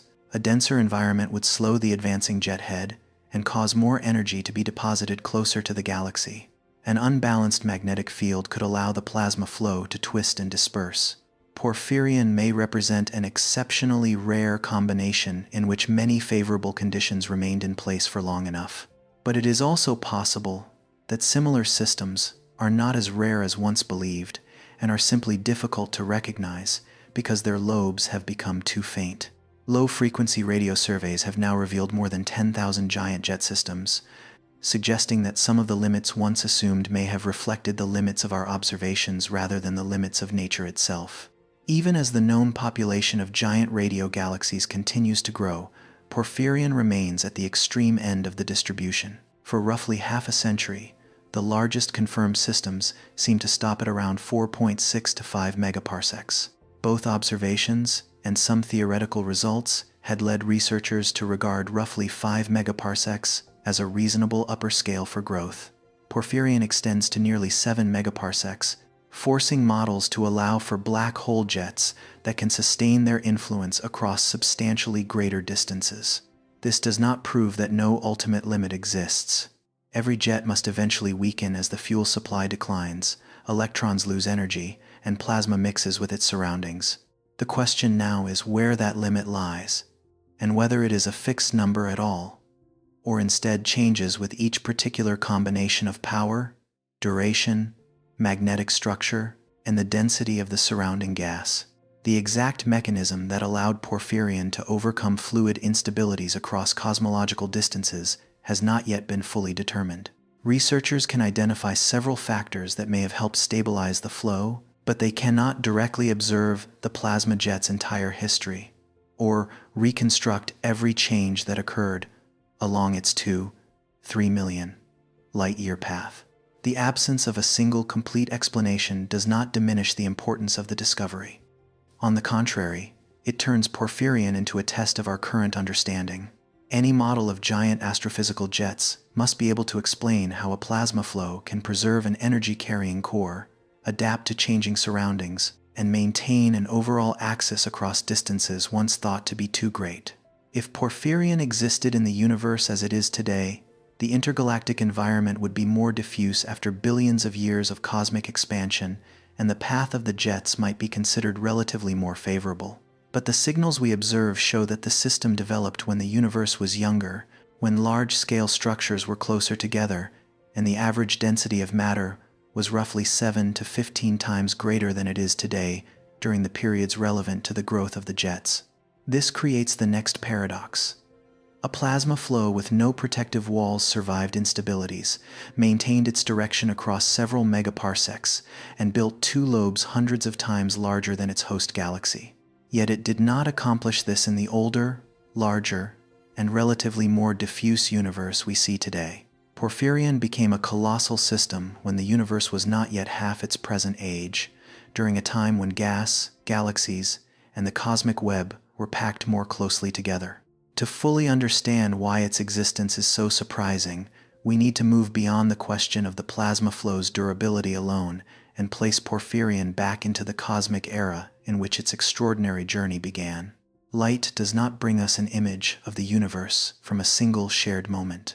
Every object in the sky is seen after a different delay, depending on how far its radiation must travel before reaching Earth. So when we observe space, distance tells us not only how far away an object is, but also where it belongs in the history of the universe. The moon is close enough that reflected light from its surface takes only about 1.3 seconds to reach Earth. What we see in the sky is therefore the moon, as it was a little more than a second ago. For the sun, that delay increases to more than 8 minutes. Light leaving the sun's surface must cross nearly 150 million kilometers before reaching our planet, which means the familiar image we see always belongs to a moment that has already passed. As distance increases, the delay becomes far more significant. The nearest stars are seen as they were several years ago. Light from Andromeda began its journey about 2.5 million years ago, when the distant ancestors of modern humans were passing through entirely different stages of evolution. For Porphyrion, the signal travel time is no longer measured in seconds, minutes, or even millions of years. The radio waves detected by our telescopes traveled for about 7.5 billion years before reaching Earth. That means Porphyrion does not appear to us as it exists at this moment. We are seeing an ancient state of the system, preserved in radiation that left its host galaxy when the universe was much younger. During the signal's long journey, galaxies continued to evolve. Stars formed and ended their lives.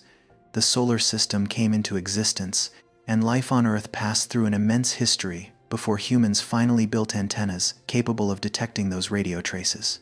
There is no way to point a telescope toward Porphyrion and see what is happening there right now in the ordinary sense. Radiation carrying information about the system's present condition is still traveling toward us and will continue to do so for billions of years. The host galaxy may have changed dramatically. The central black hole may have entered a quieter phase. The jets may no longer be supplied with plasma, and the enormous radio lobes may have expanded, faded, or mixed deeply into the intergalactic environment. It is also possible that the host galaxy has interacted or merged with another galaxy. The supply of gas flowing toward the center may have changed, causing the power of the active nucleus to rise or decline. The large-scale structures surrounding it certainly no longer have exactly the form we observe, because the universe has continued expanding throughout the 7.5 billion years since the signal left the system. Porphyrion is therefore more like an ancient record than a landscape being transmitted live. Telescopes are not watching the black hole operate in real time. They are reading the traces of a process that took place long ago. Radio waves preserve the shape of the jets, the positions of the lobes, and the way plasma was distributed during a particular period in cosmic history. Yet even the phrase, "a particular period," needs to be understood carefully. Porphyrion stretches nearly 23 million light-years, so light and radio waves from different parts of the system do not reach Earth after exactly the same travel time. Signals from the nearer end have a shorter distance to cross than signals from the farther end. That difference can correspond to millions of years. A radio map makes Porphyrion look like a single structure existing at one moment, but in reality, each region of the map represents a slightly different point in its history. The area near the host galaxy may show the system at a somewhat later stage, while a more distant lobe may be seen as it was millions of years earlier. A change near the black hole also cannot appear instantly at the end of the jet. Plasma and information must travel across enormous distances before they can affect the outer hotspots.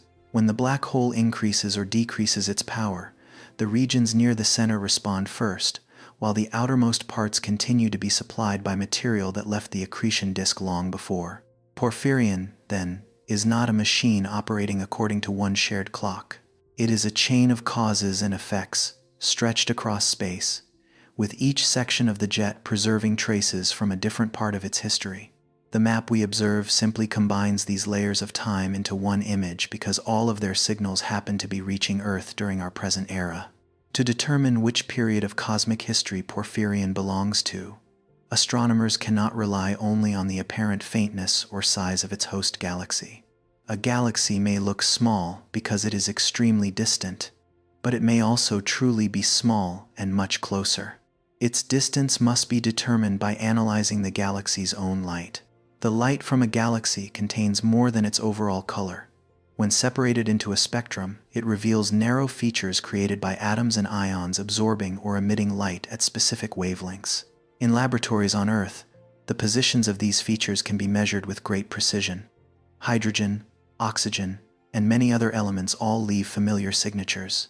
When astronomers observe Porphyrion's host galaxy, those characteristic spectral lines do not appear at exactly the same wavelengths measured in laboratories on Earth. Instead, they are shifted toward longer wavelengths. This phenomenon is known as redshift. You can imagine light as a series of waves traveling across a stretchable surface. If that surface is pulled outward while the waves are moving across it, the distance between the wave crests increases as well. Light traveling through an expanding universe undergoes something similar. The space between the source and the observer continues to expand, stretching the wavelength of the radiation throughout its journey. The name redshift comes from the fact that visible light is stretched toward the red end of the spectrum, where wavelengths are longer. But the effect does not apply only to the light human eyes can see. Radio waves, infrared, ultraviolet, and other forms of electromagnetic radiation are also stretched as they travel through expanding space. Porphyrion's host galaxy has a redshift of roughly 0.9. This number does not simply mean that the wavelength has increased by 0.9 units. Instead, it describes the relationship between the observed wavelength and the wavelength at which the radiation was originally emitted. By combining this value with models of the universe's expansion, astronomers can estimate how long the light has been traveling and how old the universe was when that light began its journey. The result shows that we are seeing Porphyrion from a time when the universe was only about 6.3 billion years old. The universe today is estimated to be around 13.8 billion years old, which means the system had already reached its enormous scale before the universe was even half its present age. This does not place Porphyrion close to the time of the Big Bang. Before the signals we now observe left the system, the universe had already had more than 6 billion years to form stars, build galaxies, and grow supermassive black holes.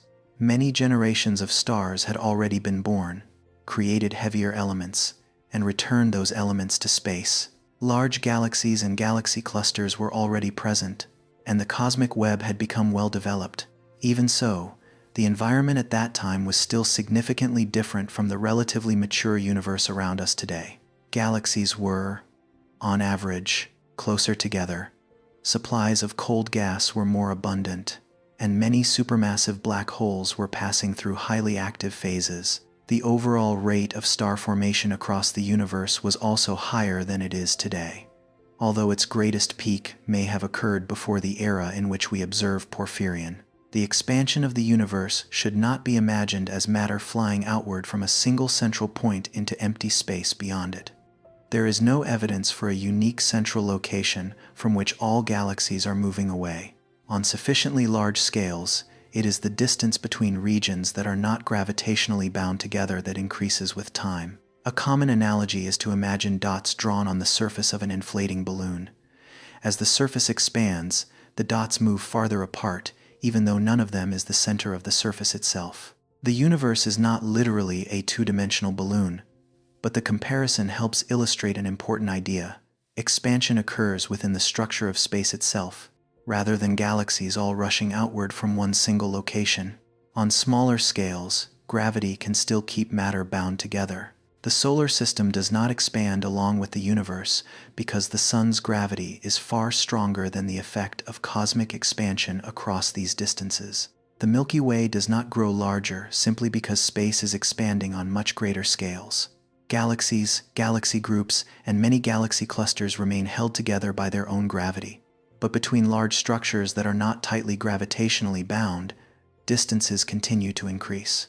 Looking backward in time, those regions were closer together.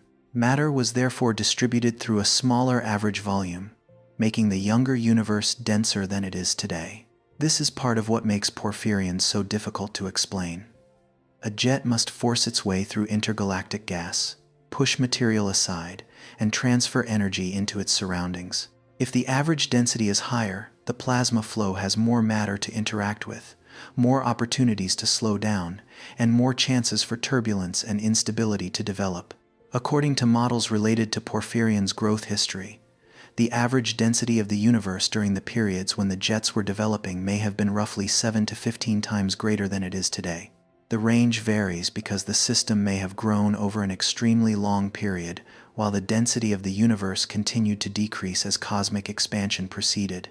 If we considered only the resistance of the surrounding environment, a jet system nearly 7 megaparsecs long might seem easier to form in the universe today, when intergalactic gas is, on average, more diffuse. Less material ahead would mean that the lobe heads had less gas to push aside, while the jet boundaries might experience fewer interactions capable of triggering instability. Yet Porphyrion developed during an era that was not favorable in this simple sense. It reached its enormous scale when the average environment was denser, forcing models to explain how the plasma flow could still preserve its direction and continue expanding across tens of millions of light-years. Average density, however, describes the universe only in a broad statistical sense. Matter is not spread evenly like a fog of equal thickness everywhere. Even in the younger universe, there were regions of very high density and vast areas that were extraordinarily sparse. Galaxies are concentrated along the filaments of the cosmic web, while the vast voids between them contain far less matter. Porphyrion may have been launched in a direction that allowed its jets to leave the relatively dense region around the host galaxy and move into increasingly diffuse surroundings. The younger universe therefore presents a paradox rather than a complete obstacle. Its higher average density made jet growth more difficult, but the uneven distribution of matter could still create favorable corridors. A black hole located near a cosmic filament might launch jets away from the denser part of that filament and into thinner regions of space. While the external environment created greater resistance, younger galaxies were also more likely to provide fuel for their central black holes. Gas plays an essential role in this process. A supermassive black hole cannot sustain a brilliant accretion disk and powerful jets if the central region lacks enough material. In the present-day universe, many large galaxies have already used up or lost a substantial fraction of their original cold gas. Some contain mostly older stars and no longer form new stars at high rates. Their central black holes may still exist, but they may lack the right supply of gas needed to sustain a powerful phase of accretion. During Porphyrion's era, many galaxies contained larger reservoirs of gas. Streams of gas from the cosmic web continued to supply fresh material, while star formation and interactions between galaxies were more intense. This does not mean that every galaxy fed an active black hole, but the chances of delivering gas into the central region were greater. Gas inside a galaxy does not automatically fall into the black hole. It carries angular momentum and usually orbits the center. To move farther inward, the gas must lose some of that rotational motion through collisions, turbulence, asymmetric structures within the galaxy, or the gravitational influence of another galaxy. Interactions and mergers between galaxies can disturb the orbits of gas. As two galaxies approach one another, their gravity stretches stellar structures and creates long tidal streams. Some gas is thrown outward, while another portion can lose angular momentum and move toward the center, providing fuel for both star formation and black hole activity.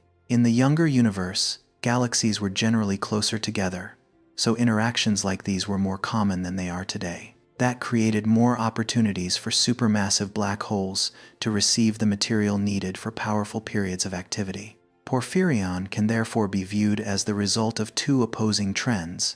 A denser universe made the path of the jets more difficult, while gas-rich galaxies could provide more fuel and keep the central engine active for longer. One side of the balance made the journey harder, while the other supplied more energy to continue that journey. This balance may partly explain how giant jets could still emerge in the younger universe. It was not because the environment was entirely favorable, but because the central source could operate more powerfully and for longer periods, while the jets found routes into lower density regions. Porphyrion's host galaxy also shows evidence of a strongly radiating active galactic nucleus. Matter in the accretion disk does not only provide energy for the jets, it also releases large amounts of electromagnetic radiation. This is notable because many giant radio galaxies in the nearby universe are found around black holes accreting at lower rates, with more of their energy concentrated into the jets. Porphyrion shows that an active galactic nucleus with a brightly radiating accretion disk can still produce jets on an extreme scale. This weakens any overly simple division in which a black hole must either radiate strongly or produce powerful jets. In reality, the same system can release energy in several forms at the same time. An abundant fuel supply helps explain how the central engine could remain powerful, but it does not automatically explain the system's enormous length. The jets still had to survive for long enough, preserve a relatively stable axis, and avoid being disrupted by the surrounding environment. Several favorable conditions had to exist together over an immense period of time. If Porphyrion truly developed over a timescale approaching billions of years, as some models suggest, its host galaxy must have experienced a complicated history of fuel supply. Gas inflow may not have been steady, jet power may have risen and fallen, and the black hole may have passed through several different states of activity. Even so, the source still had to maintain or repeatedly restore an effective route for transporting energy to the outermost lobes. The younger universe also affects our ability to detect ancient jet systems. High-energy electrons in the lobes do not produce radio emission forever. As they move through magnetic fields, they continually lose energy through synchrotron radiation. In addition, they interact with the cosmic microwave background, the radiation field left over from the early universe. The cosmic microwave background fills all of space and today has a temperature of about 2.7 Kelvin. At earlier times, when the universe was smaller, this radiation field was stronger because its photons carried more energy and were packed more densely together. Relativistic electrons inside the lobes can collide with the low-energy photons of the cosmic microwave background and transfer some of their energy to them. After the interaction, the photons are boosted to higher energies, while the electrons become weaker. This process is known as inverse Compton scattering, but the important point is that it provides another way for electrons in ancient jet systems to lose energy. The energy density of the cosmic microwave background rises rapidly as we look back toward epochs of higher redshift. For Porphyrion, at a redshift of nearly 0.9, electrons within the lobes were exposed to a photon field significantly stronger than the one experienced by similar systems closer to us today. This makes the detection of Porphyrion even more remarkable. Its lobes not only had to survive in an environment where the average matter density was higher, but their electrons also lost energy more quickly because of the stronger background radiation. The radio signals detected by LOFAR are therefore the surviving traces of a system that had to overcome both dynamical losses and the gradual aging of its particles. As electrons lose energy, higher frequency emission fades first. Older regions of plasma become dimmer and increasingly difficult to identify in ordinary surveys. Low-frequency observations help reveal the signal that persists for longer, but even this method has limits in sensitivity.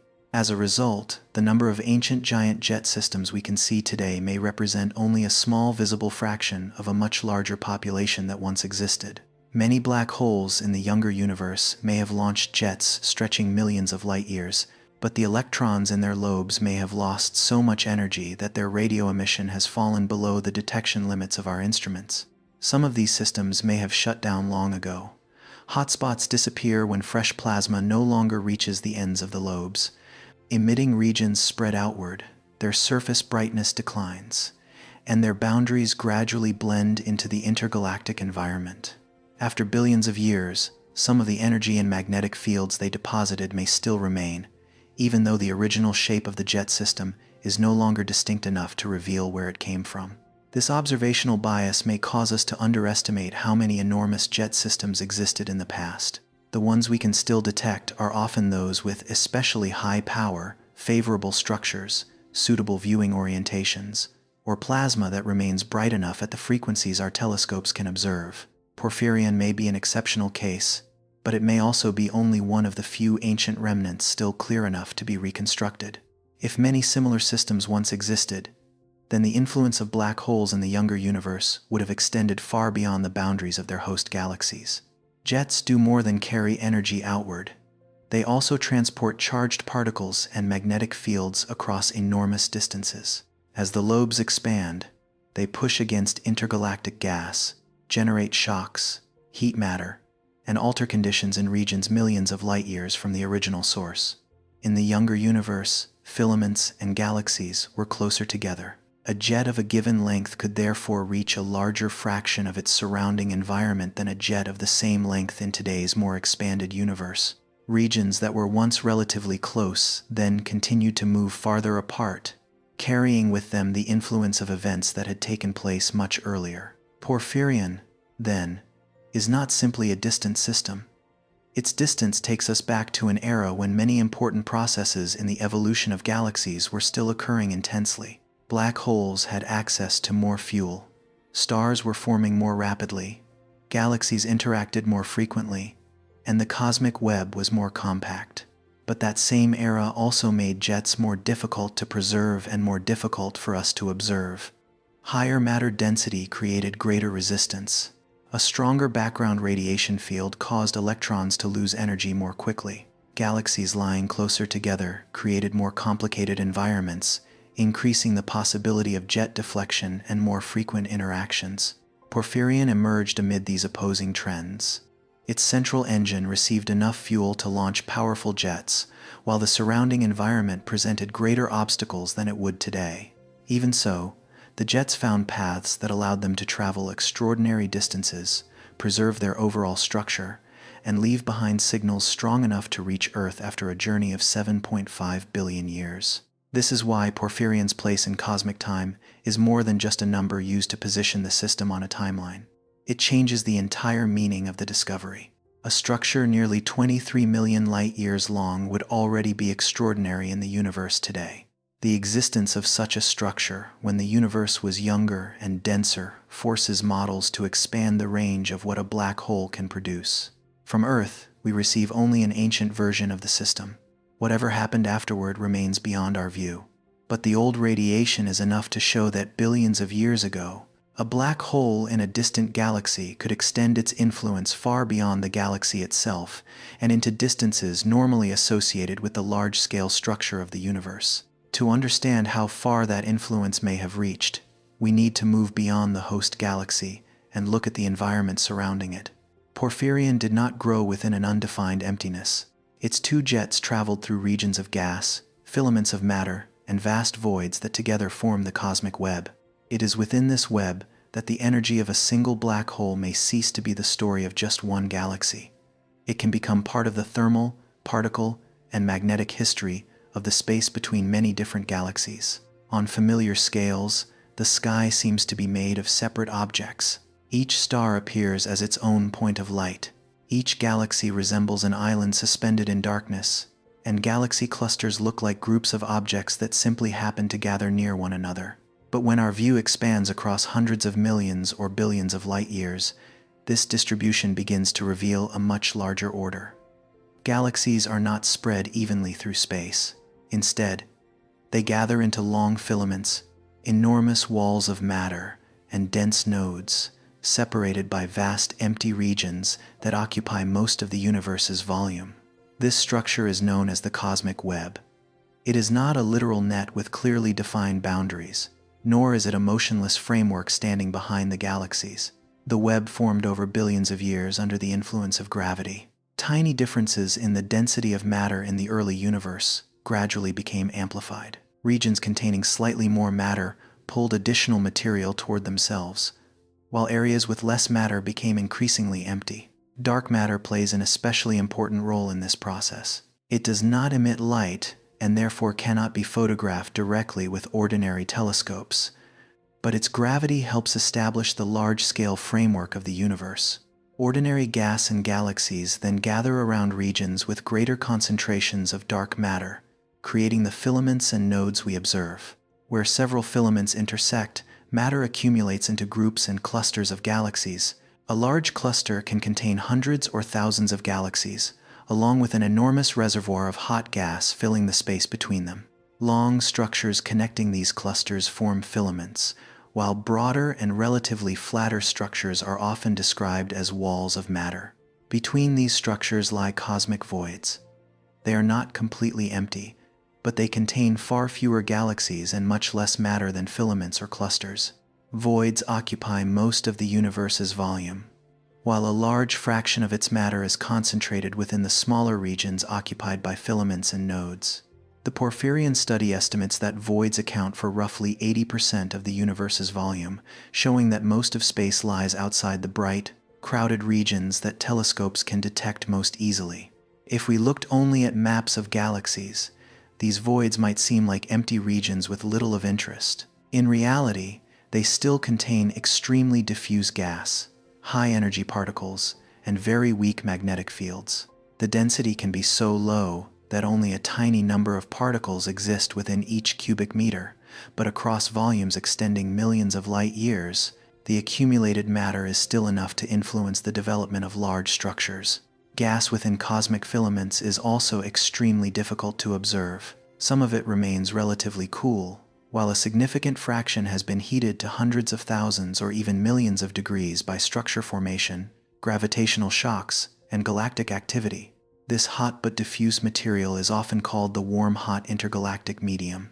It emits very little light, making its temperature and density much harder to measure than the denser gas found inside galaxy clusters. Giant radio galaxies can act as natural probes of this environment.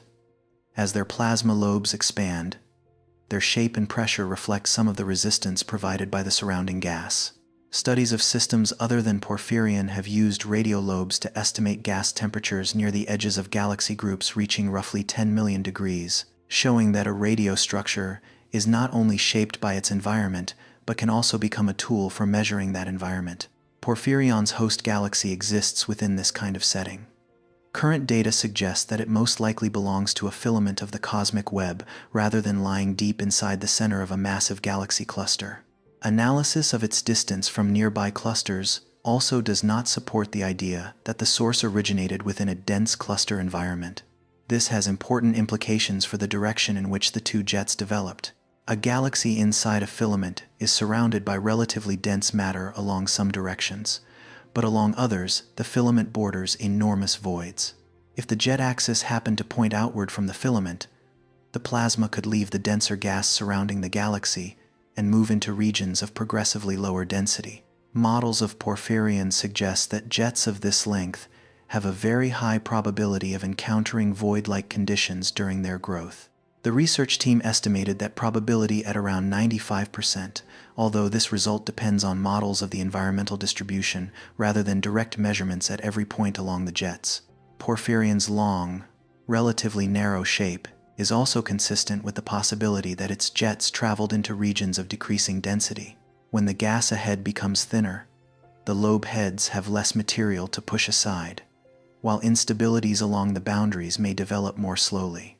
The environment does not create the jet's energy, but it does help determine how that energy is transported and how far the plasma flow can travel. At nearly 7 megaparsecs in length, Porphyrion extends beyond the scale normally used to describe a single galaxy. The system is roughly 2/3 the radius of a typical cosmic void from the same era. A structure created by a single black hole has therefore grown to a size usually associated with components of the cosmic web itself. This does not make Porphyrion a cosmic filament. Filaments are formed by the large-scale distribution of dark matter, gas, and galaxies, while Porphyrion is a directed flow of matter and energy originating from a single galaxy. Yet the two systems reach similar scales of distance. meaning that the black hole's influence is no longer confined to the stellar region or gaseous halo of its host galaxy. When we think about the influence of a supermassive black hole, it is easy to focus on the region very close to the event horizon. There, matter becomes intensely heated, powerful radiation is produced, and jets begin to form. But the most important influence of a black hole does not necessarily lie where the energy is created. It may also lie where that energy ultimately arrives. Jets act as transport systems. They carry electrons, positrons, and possibly atomic nuclei away from the central region. Along with those particles come kinetic energy, heat, and magnetic fields drawn outward from the galaxy. The study announcing Porphyrion emphasized that powerful jets can inject electrons, atomic nuclei, and magnetic fields into the intergalactic medium, potentially influencing the distribution of matter and magnetism within the cosmic web. The material inside a jet does not need to contain an enormous amount of mass in order to carry tremendous energy. When particles move close to the speed of light, a relatively small amount of plasma can still carry enormous momentum. Energy remains concentrated within the narrow flow, travels across immense distances, and is then released in regions far beyond the host galaxy. At the end of the jet, plasma collides with the material ahead and slows down. Shock waves form, gas is compressed, and part of the kinetic energy is converted into heat. Electrons can be accelerated again and produce radio waves, while the increasing pressure causes the lobes to continue expanding. That expansion requires the lobes to perform work on their surroundings. They are not simply filling a region of empty space that was already available. They must push intergalactic gas aside. As a lobe increases in volume, its boundary advances into new material, generating additional shocks and transferring energy outward. Some of that energy directly heats the gas. Other portions create turbulent motion, compress magnetic fields, or lift matter against the gravity of surrounding structures. Over time, those motions weaken and are gradually converted into additional heat. Energy released near the black hole can therefore end its journey inside gas located millions of light years from the original source. This process is broadly known as feedback from an active galactic nucleus. The word feedback describes how the process of feeding a black hole can, in turn, affect the environment that supplied the fuel. Gas falls toward the center and powers the black hole, but the radiation and jets produced by that activity can heat the gas, push material outward, or change how easily that gas can cool again. Within a galaxy, gas must cool and condense before it can form the clouds from which stars are born. If a jet heats the gas too strongly or pushes it away from the central region, the rate of star formation can decline. Under some conditions, however, shocks produced by the jet can also compress gas clouds and temporarily stimulate star formation in certain areas. For this reason, black hole feedback does not simply destroy stars or always create them. The outcome depends on the power of the jet, how long it remains active, the density of the gas, and the geometry of the surrounding environment. On larger scales, however, black hole activity is considered an important part of regulating galaxy growth, especially in massive systems where hot gas can cool and continually provide fresh fuel for star formation. Within galaxy groups and clusters, bubbles inflated by jets can prevent hot gas from cooling too quickly. These plasma cavities rise through the cluster environment, stirring the gas and distributing heat across a broad region. Energy that was initially concentrated within a narrow jet is gradually transformed into weaker but more widespread motions. Porphyrion extends this idea beyond the galactic halo and even beyond galaxy groups. When jets reach scales of several megaparsecs, the ends of the system are no longer close to the environment that originally supplied fuel to the black hole. Energy is delivered instead to thinner regions of gas belonging to cosmic filaments or to the edges of vast voids.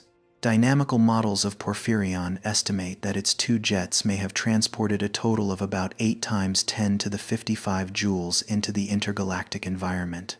This value depends on assumptions about the power and age of the system, but it shows that the energy involved can rival that associated with major events such as mergers between galaxy clusters.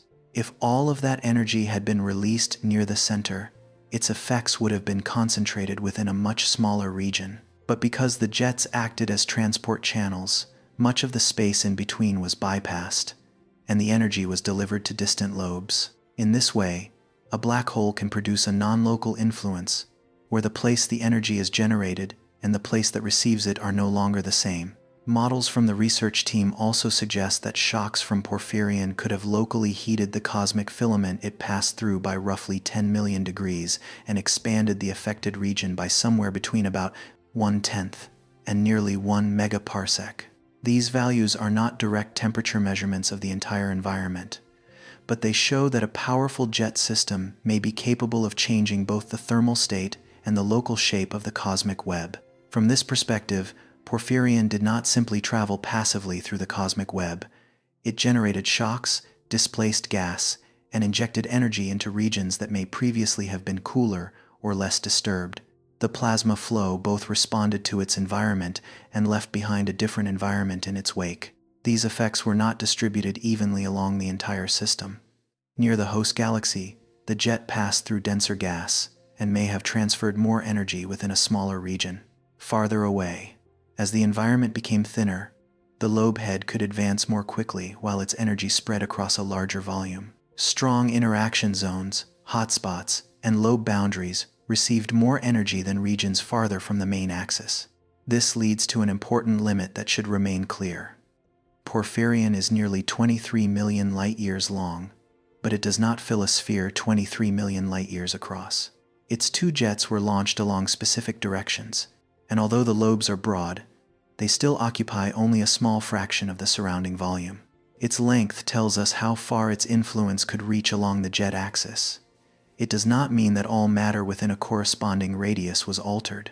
A long, narrow structure can reach many different environments without directly affecting most of the space lying in other directions. Porphyrion is also not a perfect machine for distributing energy. Some energy is lost near the galaxy.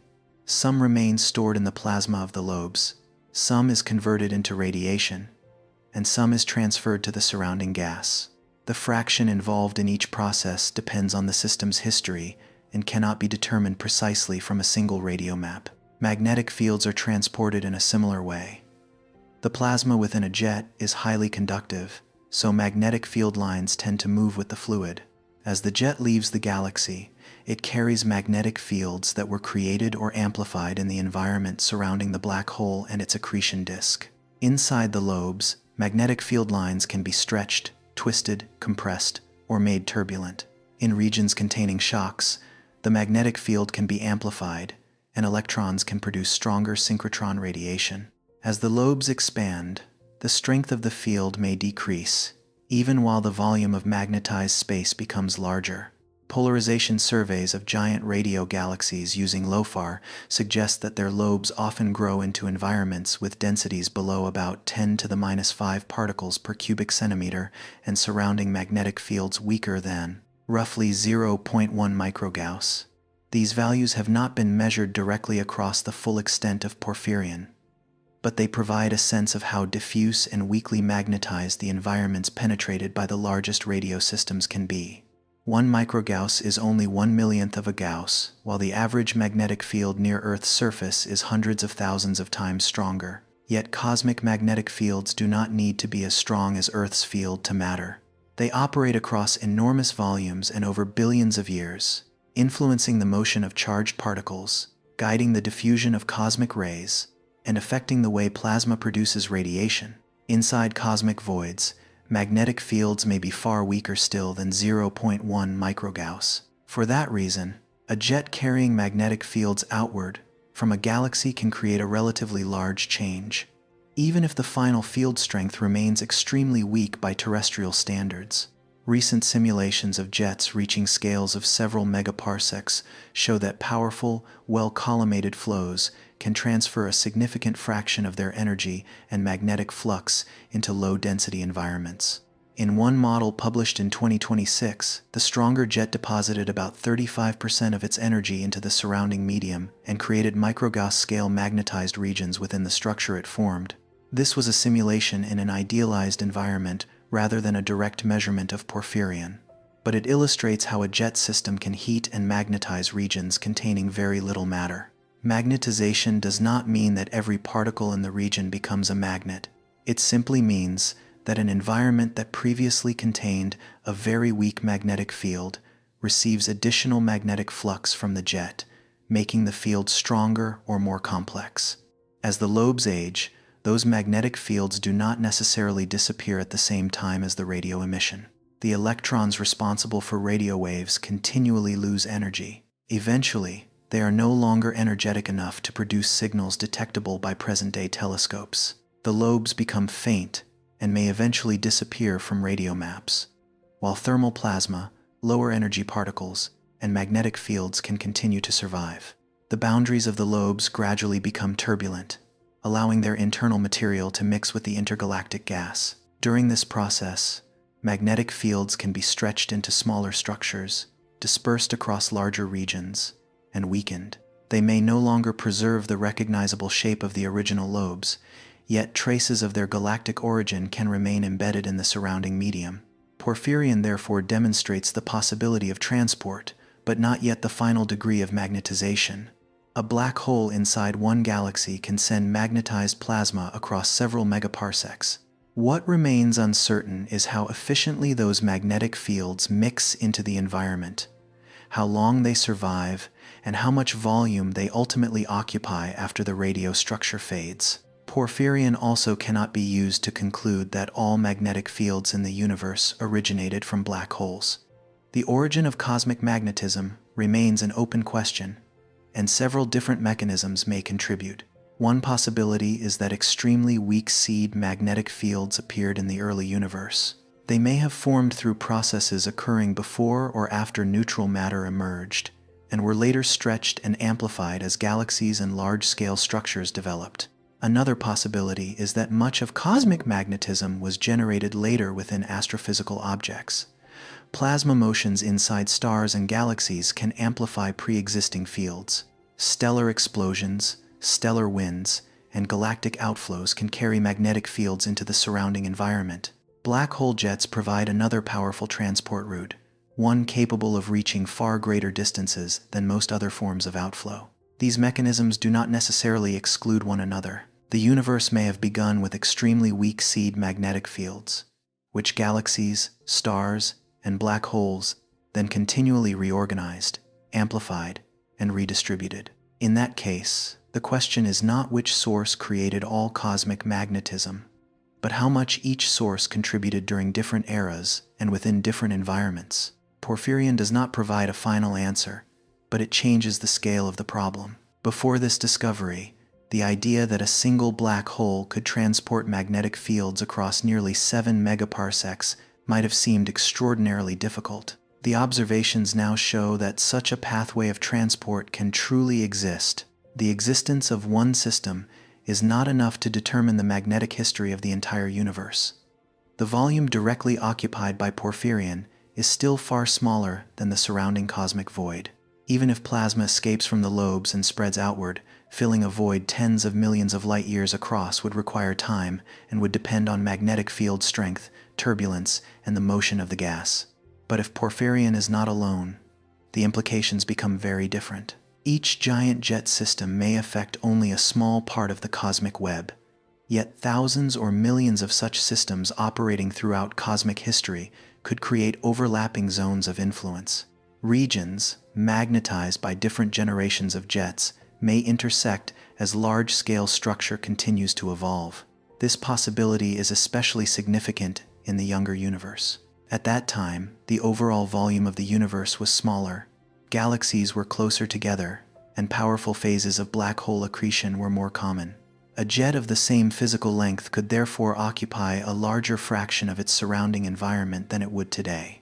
The Porphyrion study raises the possibility that if a population of early outflows once penetrated cosmic voids, they could have distributed electrons, cosmic rays, and magnetic fields across wide regions, perhaps altering or overlapping magnetic fields of primordial origin. This remains a scientific possibility that must be tested through population surveys and simulations, not a conclusion that jets completely erased every trace of the universe's original magnetic fields. High-energy particles may also continue traveling after escaping from the lobes. Electrons lose energy relatively quickly through synchrotron radiation and interactions with the cosmic microwave background. while protons may survive for much longer. Weak magnetic fields inside voids provide less confinement, allowing these particles to diffuse away from the regions where the jets originally ended. This possibility connects Porphyrion with the question of where cosmic rays come from. Earth is constantly struck by high-energy particles from space, but tracing the most energetic of them back to their sources is extremely difficult because magnetic fields deflect their paths. Black hole jets are among the environments capable of accelerating particles to extremely high energies. Porphyrion does not prove that any cosmic rays detected on Earth originated from this system. The distance is far too great, and many processes could cause the particles to lose energy or change direction along the way. Its importance lies instead in showing that a single source can carry high-energy particles out of a galaxy and deep into the intergalactic environment. Along with particles and magnetic fields, jets may also transport heavy elements. Atoms such as carbon, oxygen, and iron were created by earlier generations of stars and later mixed into the gas of their galaxies. If some of that material becomes incorporated into a jet or its lobes, it can be carried outward into intergalactic space. This is not the only way gas outside galaxies becomes enriched with heavy elements. Stellar winds, supernova explosions, galactic interactions, and pressure within galaxy clusters can all move these elements outward. Jets, however, have an advantage in reach, because they can carry material in a preferred direction across enormous distances before depositing their energy. The influence of a black hole, then, cannot be measured only by the amount of matter it consumes. A black hole can also direct the flow of energy, determine where heat is deposited, and help distribute material originally produced inside galaxies into the much larger environment beyond them. This creates a remarkable paradox. Black holes are often described as places where matter disappears, yet the powerful systems surrounding active black holes can become some of the most effective mechanisms for carrying energy and magnetic fields outward. Matter flows inward and feeds the accretion disk, while part of its energy is transformed into jets that leave traces far from the original source. Porphyrion pushes this paradox to the scale of the cosmic web. A region around a black hole, tiny compared with its galaxy, created two transport channels extending across a substantial fraction of the radius of a cosmic void. The energy began in an environment dominated by extraordinarily strong gravity and ultimately reached some of the most diffuse regions in the universe. Yet, the ability to reach great distances should not be confused with the ability to control the entire environment. Porphyrion may heat and magnetize a long corridor through space, but the cosmic web is vastly larger. Filaments can stretch for hundreds of millions of light years, while cosmic voids can be many times larger than the entire jet system. Porphyrion's lobes will not preserve their present shape forever. As the energy supply weakens, pressure falls, electrons age, and plasma mixes into the surrounding medium. The long-term influence may become diffuse and difficult to detect, no longer preserving a clear geometric connection to the host galaxy. It is precisely this gradual disappearance that makes the cumulative impact so difficult to measure. Radio telescopes mainly reveal the stage when electrons still have enough energy to produce detectable radiation. They can easily miss ancient radio ghosts that have faded below visibility while still containing heat and magnetic fields. Because surface brightness decreases as lobes expand and age, many multi-megaparsec systems may still lie below current detection limits. The Porphyrion study suggests that the population we know today may represent only the easiest structures to observe, while many more remain hidden within the noise, including systems of comparable size or perhaps even larger. If that is true, the combined influence of black hole jets on the cosmic web could be greater than current catalogs suggest. But turning that possibility into a conclusion requires scientists to determine how many such systems once existed, how long they remained active, how much volume each lobe occupied, and how efficiently their plasma mixed with the surrounding environment. Computer simulations can attempt to recreate this process, but they must follow many different scales at once. The region where the jet is launched near the black hole is billions of times smaller than the outer extent of Porphyrion, while the system's growth may continue for hundreds of millions or even billions of years. No present-day model can simulate every detail, from the event horizon to the edge of the lobes, within a single calculation. Researchers therefore divide the problem into several layers. Models close to the black hole focus on how jets are formed. Galaxy-scale simulations follow the way plasma carves a path through surrounding gas. Multi-megaparsec models examine the growth of the lobes and their effects on low-density regions. The results from these different scales are then connected to build a broader picture. Observations also require many different kinds of data. Radio intensity reveals where relativistic electrons are producing radiation. Polarization helps researchers study the direction and degree of organization of magnetic fields. X-rays can reveal hot gas or radiation produced when electrons interact with the cosmic microwave background. Spectroscopy of the host galaxy provides information about its distance and the activity of its central black hole. Even with observations across many wavelengths, we still see Porphyrion from only one direction. Its three-dimensional structure is compressed into a two-dimensional map, so its true length, inclination, and lobe volume must be inferred through modeling. Differences between the two sides may result from the environment, the viewing angle, or different histories of activity. For this reason, broad claims about Porphyrion's influence must always be accompanied by clear limits. A jet system nearly 7 megaparsecs long has been observed. It has been identified as originating from an active galactic nucleus at a redshift close to 0.9. Its radiomorphology reveals a core, jets, lobes, hotspots, and backflow. These observations demonstrate that energy was transported across cosmological distances. What remains unresolved is the extent of the influence that followed. How much energy was converted into heat? How much magnetic flux escaped from the lobes? How far did the particles diffuse? What traces might the environment still preserve today? And throughout cosmic history, how many similar systems may have participated in the same process? Porphyrion does not answer each of these questions, but it makes them impossible to ignore. When the observed limit of black hole jets seem to remain near 5 megaparsecs, their role on the scale of cosmic voids could be considered relatively limited. A system approaching 7 megaparsecs shows that the boundary between galactic feedback and feedback on much larger cosmic scales may not be as clear as once assumed. The influence begins inside a galaxy, extends through its gaseous halo, continues into a cosmic filament, and may eventually reach the edge of a void. Along the way, the same plasma flow takes on several roles, first as a product of accretion, then as a transport channel, later as a source of shocks, and finally as material that gradually mixes into the surrounding environment. When the radio structure eventually fades, that history is not necessarily erased.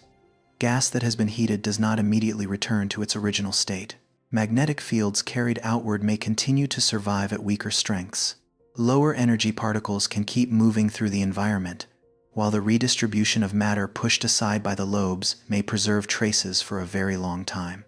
The cosmic web, then, is not shaped by gravity alone. Gravity builds the large-scale framework, concentrating matter into filaments and clusters.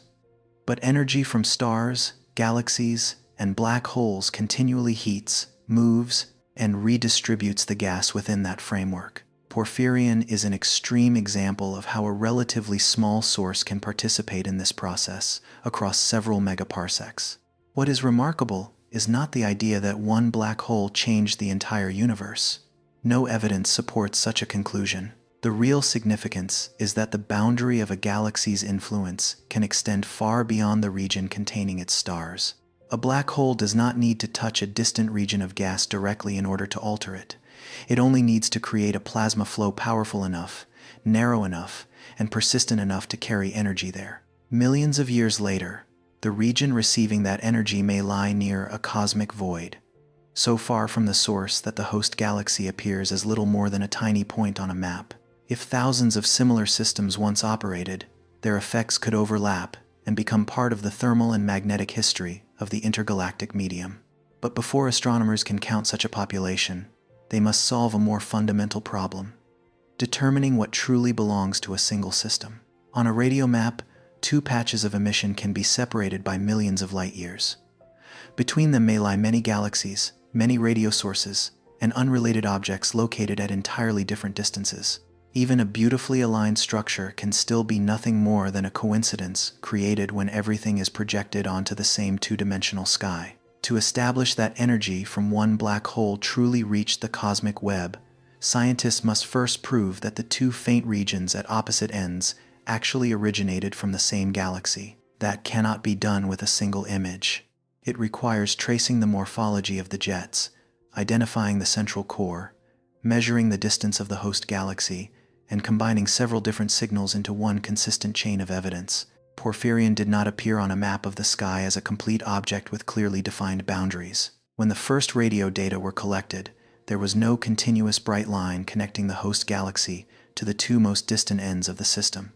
What appeared instead were several faint regions of emission separated by enormous distances, scattered among countless unrelated galaxies and radio sources. To recognize that all of these disconnected pieces might belong to the same system, astronomers had to do much more than simply notice a large shape.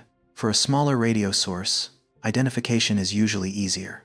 The central core, jets, and lobes lie close enough together that their connection can often be recognized within the same region of an image. But with Porphyrion, the distance between the two outer ends is so great that its components can be cataloged as separate objects. One lobe may appear on one side of the map, another region of emission on the opposite side, while the galaxy that created them is only a tiny point buried within a crowded field of distant objects. Its enormous size therefore becomes a kind of disguise. A small object can be overlooked because it is too faint, while Porphyrion can be overlooked because it is too extended. When a structure covers a large area of the sky, cataloging software does not necessarily recognize that widely separated sources share the same origin. If the emission connecting them is too faint, the system can be divided into several pieces and remain hidden in the data for years without anyone recognizing its full shape. Many other objects also appear along the same line of sight between the two lobes. Some lie closer to Earth than Porphyrion, while others are farther away. But when projected onto a two-dimensional map, they all seem to occupy the same plane. A galaxy located directly between two regions of radio emission does not necessarily produce them. It may simply happen to appear in that position while the true source lies at an entirely different distance. This is one of the fundamental difficulties of astronomy. A telescope does not perceive the depth of the universe the way a person sees the depth of a room. Every star, galaxy, and radio source along the same direction becomes superimposed in the image. Two objects that appear very close together may actually be separated by billions of light years, while components belonging to the same physical system may seem disconnected by vast stretches of darkness. Porphyrion's asymmetry also makes identification more difficult. The two jets were launched from the same central region, but they did not necessarily develop in the same way. One side may have traveled through a thinner environment and extended farther, while the other encountered denser gas, slowed down, and became brighter where interactions were stronger. For this reason, the host galaxy does not have to lie exactly halfway between the two outer ends, and the lobes do not need to have identical lengths or brightness. If astronomers searched only for perfect symmetry, many genuine systems would be rejected. Instead, they must look for a more flexible form of connection, where the components are not identical but still point back toward the same central region. They examine the overall axis of the lobes, the direction of smaller jet structures near the galaxy, the locations of hotspots, and the way brightness changes along the system. Two radio-emitting regions appearing on opposite sides of a galaxy are an important first clue, but they are not enough to establish a conclusion. In a sky containing millions of sources, chance alignments are inevitable. The question is therefore not simply whether the components lie near a straight line, but whether the entire structure tells one consistent physical story. If Porphyrion truly forms a single system, the regions of emission must be traceable back to an active galactic nucleus. Near the center, there should be a smaller radio source where the two jets begin to separate. The direction of the inner jets should agree with the larger axis defined by the distant lobes. Hotspots should appear in physically reasonable locations, and the plasma inside the lobes should show signs that it was supplied with energy from the same source. Astronomers began with low-frequency data from LOFAR. These observations are especially sensitive to old, extended, faint plasma, allowing the outer regions of Porphyrion to appear more clearly than they do in optical images. But while a wide-field radio map can reveal the full scale of the system, it does not provide enough detail to determine exactly what is happening at the center. To find where the two jets begin, researchers needed higher resolution observations of the central region. As the image became sharper, nearby radio sources could be separated from one another. One of them showed extended emission aligned with the overall axis of Porphyrion. This was an important clue because it created a direct connection between activity near the black hole and the two regions of emission located millions of light-years away. Another nearby source also emitted radio waves, but it did not show a similarly convincing continuation into the larger structure. This demonstrated that brightness alone was not decisive. A strong radio source near the center could simply be unrelated, while a less prominent source could be the true engine if the direction of its jets and the properties of its emission matched the larger system. Observations at different radio frequencies were then used to test the connection further. Young plasma, galactic cores, and old lobe material do not emit in exactly the same way across all frequencies. By examining how the signal changes, astronomers can distinguish regions that lie close to the energy source, regions that have spent longer inside the lobes, and regions that may belong to an entirely different system. There is no need to see an unbroken line of emission running from one end to the other. In ancient systems, plasma along some sections may have lost too much energy to remain clearly visible. The connection is built instead from the shared direction, spectral properties, hotspot locations, and agreement between different parts of the structure. A dark gap does not necessarily mean the jet was physically severed there. It may simply mean that the electrons in that region have aged and the radio signal has weakened. Once a likely host galaxy was identified, the next challenge was measuring its distance. A structure covering a large region of the sky may truly be enormous, but it may also appear large simply because it is nearby.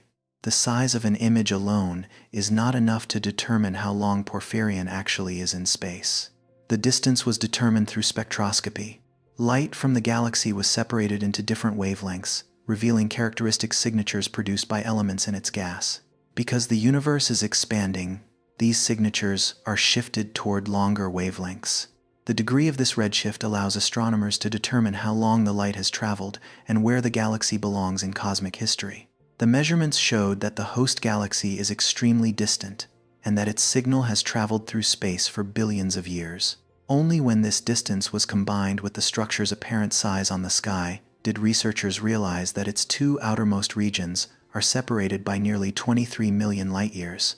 That number did not come from seeing some kind of ruler stretched across space. It emerged from a chain of measurements. Correctly identifying the host galaxy, locating the outermost components, determining the distance to the source, and converting angular size into physical size. If even one link in that chain were wrong, the final result could change significantly. If the wrong galaxy were selected and it were actually closer, the entire system would be calculated as smaller than it truly is. If an unrelated radio-emitting region were mistakenly included as part of a lobe, the length would be exaggerated. And if extremely faint emission at the outer edge were overlooked, the system would appear shorter than its real extent. Confirming a gigantic structure, then, is not simply about finding a large number. It also requires proving that the number has been built from the correct components. Even after all the major pieces have been connected, the observed length may still not represent the system's absolute size. Telescopes see only Porphyrion's projection across the sky. If the jet axis is tilted toward Earth, some of its true length is compressed in the image. You can imagine holding a pencil horizontally in front of your eyes. In that position, its full length is clearly visible. But if one end is turned toward the observer, the pencil appears shorter, even though its actual size has not changed. Porphyrion is subject to the same geometric limitation. Astronomers can estimate the inclination angle from the system's morphology and the relative brightness of its two sides, but they cannot step outside the system and observe it from another direction. Porphyrion's size therefore always carries some degree of uncertainty. What matters is that even its projected length is already enough to place it far beyond most jet systems ever known. The confirmation process did not rely on a single telescope. Low-frequency radio observations revealed the broad lobes. Sharper radio images identified the central core and the direction of the jets close to the center.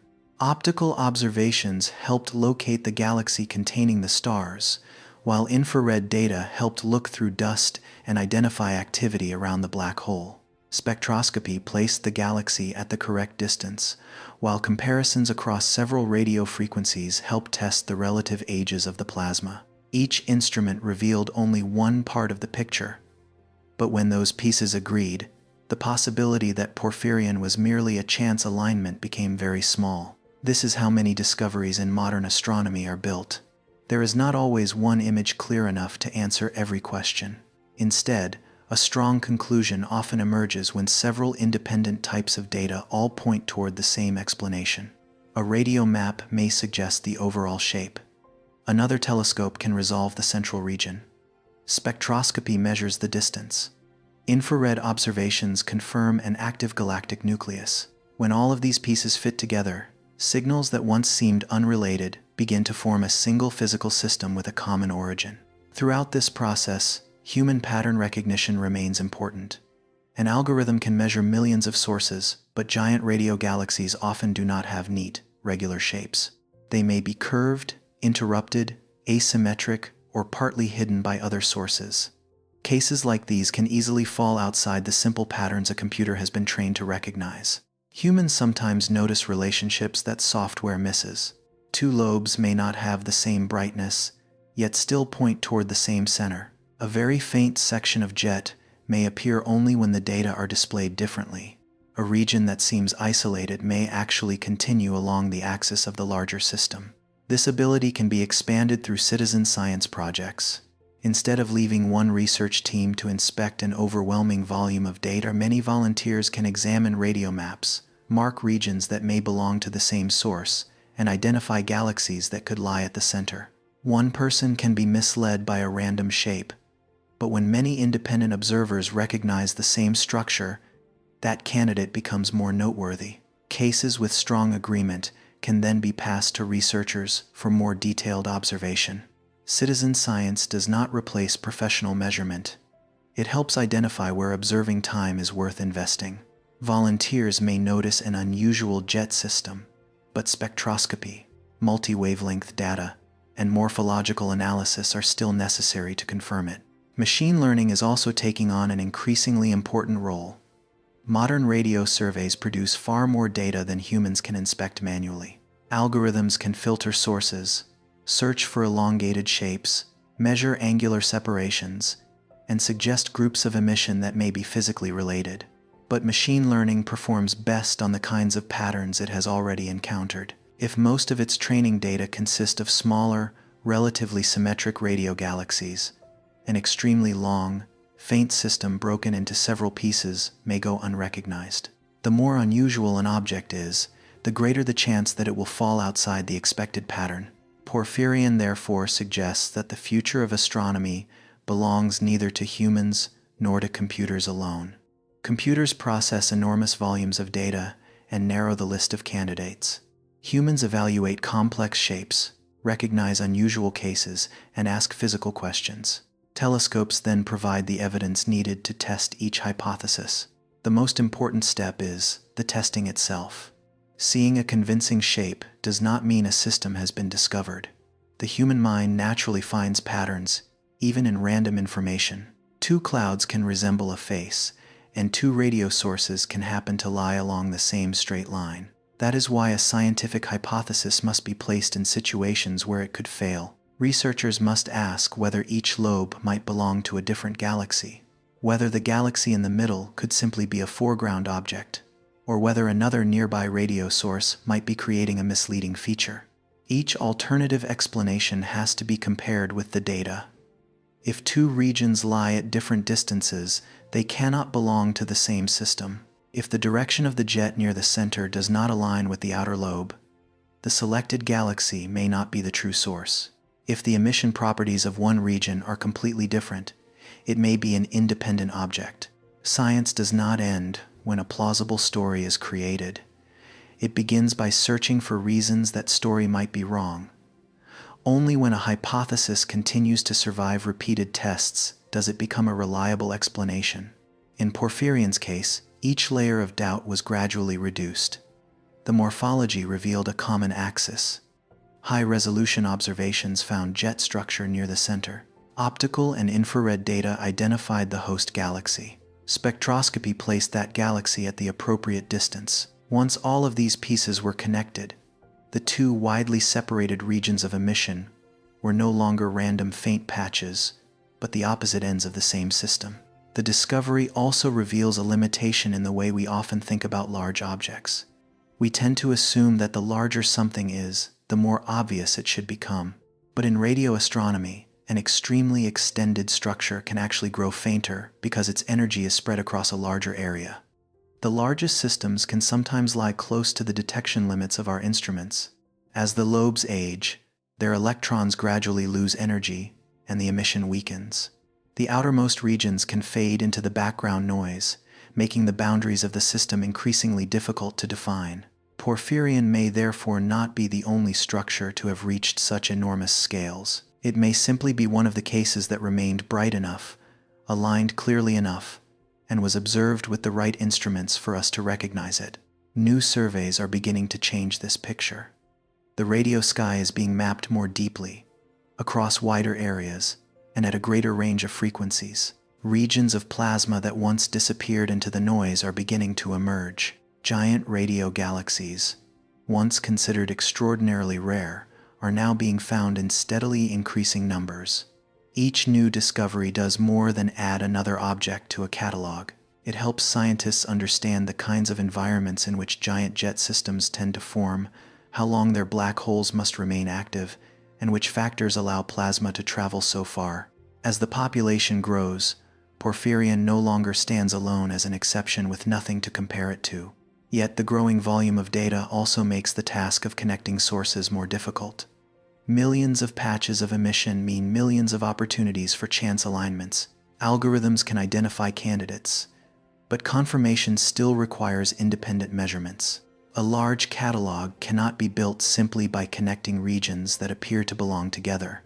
Porphyrion demonstrates the value of a careful chain of investigation. It was identified in wide field maps, tested with sharper imaging, compared with the light of its galaxy, and placed at the correct distance through spectroscopy.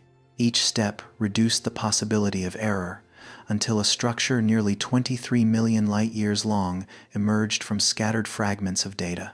What is remarkable is not only that we found such an enormous system. More importantly, the method suggests that many others may still be waiting to be recognized. One lobe may have been sitting in a catalog for years while its counterpart remained too faint to connect. A host galaxy may already have been photographed, but never had its distance measured. An ancient jet may become visible only when observed at lower frequencies. The radio sky, then, is not a finished map. It is more like an archive filled with countless stories that have not yet been connected. Every region of emission is a clue, but that clue becomes meaningful only when it is placed in the correct relationship with its source, its distance, and its environment. Porphyrion once remained hidden within that archive as a collection of apparently unrelated pieces. Only when humans, algorithms, and multiple telescopes worked together did its full shape become clear. A tiny black hole in a distant galaxy was connected to two lobes, separated by tens of millions of light-years. The investigation did more than confirm a record. It opened a larger question about how many similar systems may exist beyond the limits of current observations. As radio maps continue to become deeper and source matching becomes more precise, Porphyrion may no longer be viewed as an isolated case. It may instead become a prominent member of a much larger population, in which every jet system tells a different history of black holes, galaxies, and the intergalactic environment. As that population gradually comes into view, the most important question may no longer be which system is the longest, but why the universe is capable of creating so many structures on such enormous scales. For a long time, giant radio galaxies were regarded as exceptionally rare cases. They appeared only occasionally in astronomical catalogs, and were often described as outliers near the extreme limits of how far black hole jets could grow. With so few examples known, it was easy to imagine that only an extraordinarily rare combination of conditions could allow plasma to escape a galaxy and continue traveling across millions of light-years. But rarity on a map does not necessarily reflect rarity in nature. Sometimes it simply means that our instruments have not been sensitive enough. The surveyed regions of the sky have not been wide enough, or the methods used to process the data have not been well suited to the kinds of structures being sought. Giant jet systems are often old, extended, and faint. During their early stages, their energy is concentrated within narrow jets and bright hotspots. As the radio lobes continue to expand, the same energy becomes spread across an ever larger volume. Electrons gradually lose energy, the emission weakens, and the boundaries of the lobes begin to blend into the background radio sky. A young, compact system may stand out as a powerful source, while another system, many times larger, may appear only as faint traces that are difficult to distinguish from noise. The familiar intuition that larger objects should be easier to see, therefore, does not apply here. In some cases, enormous size is precisely what makes a structure easier to overlook. Earlier radio surveys often focused on bright sources or covered only limited regions of the sky. A large lobe could extend beyond the edge of an image, while the emission connecting the two sides might be too faint to recognize. If a system were divided into several separate patches of radio emission, each could be cataloged as an independent source without anyone realizing that they all originated from the same black hole. The arrival of deep, wide-area surveys such as LOFAR changed this picture. Observations at low frequencies made older plasma easier to detect, while broad sky coverage allowed widely separated lobes to appear within the same dataset. Structures once treated as unrelated patches of emission began to be connected into unified systems. As a result, the number of identified giant radio galaxies has risen rapidly. The universe did not suddenly create thousands of new systems within a few years of observation. Those systems had already been there. What changed was the limit of human vision. This shift reminds us of an important principle in science. An observational catalog is not a complete copy of nature. It is always shaped by the sensitivity of our instruments, the wavelengths being observed, the regions of sky that have been surveyed, and the methods researchers use to select objects. If a telescope can detect only bright sources, the sky will appear to be dominated by young and intensely active systems. Once instruments become sensitive to weaker signals, older, fainter, and more extended structures begin to emerge. Each new generation of technology does more than add objects to a catalog. It changes the way we understand the population as a whole. Porphyrion was discovered during this very transition.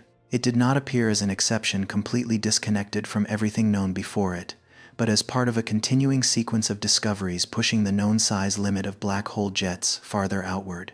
Before Porphyrion, Alcyonius was a major milestone.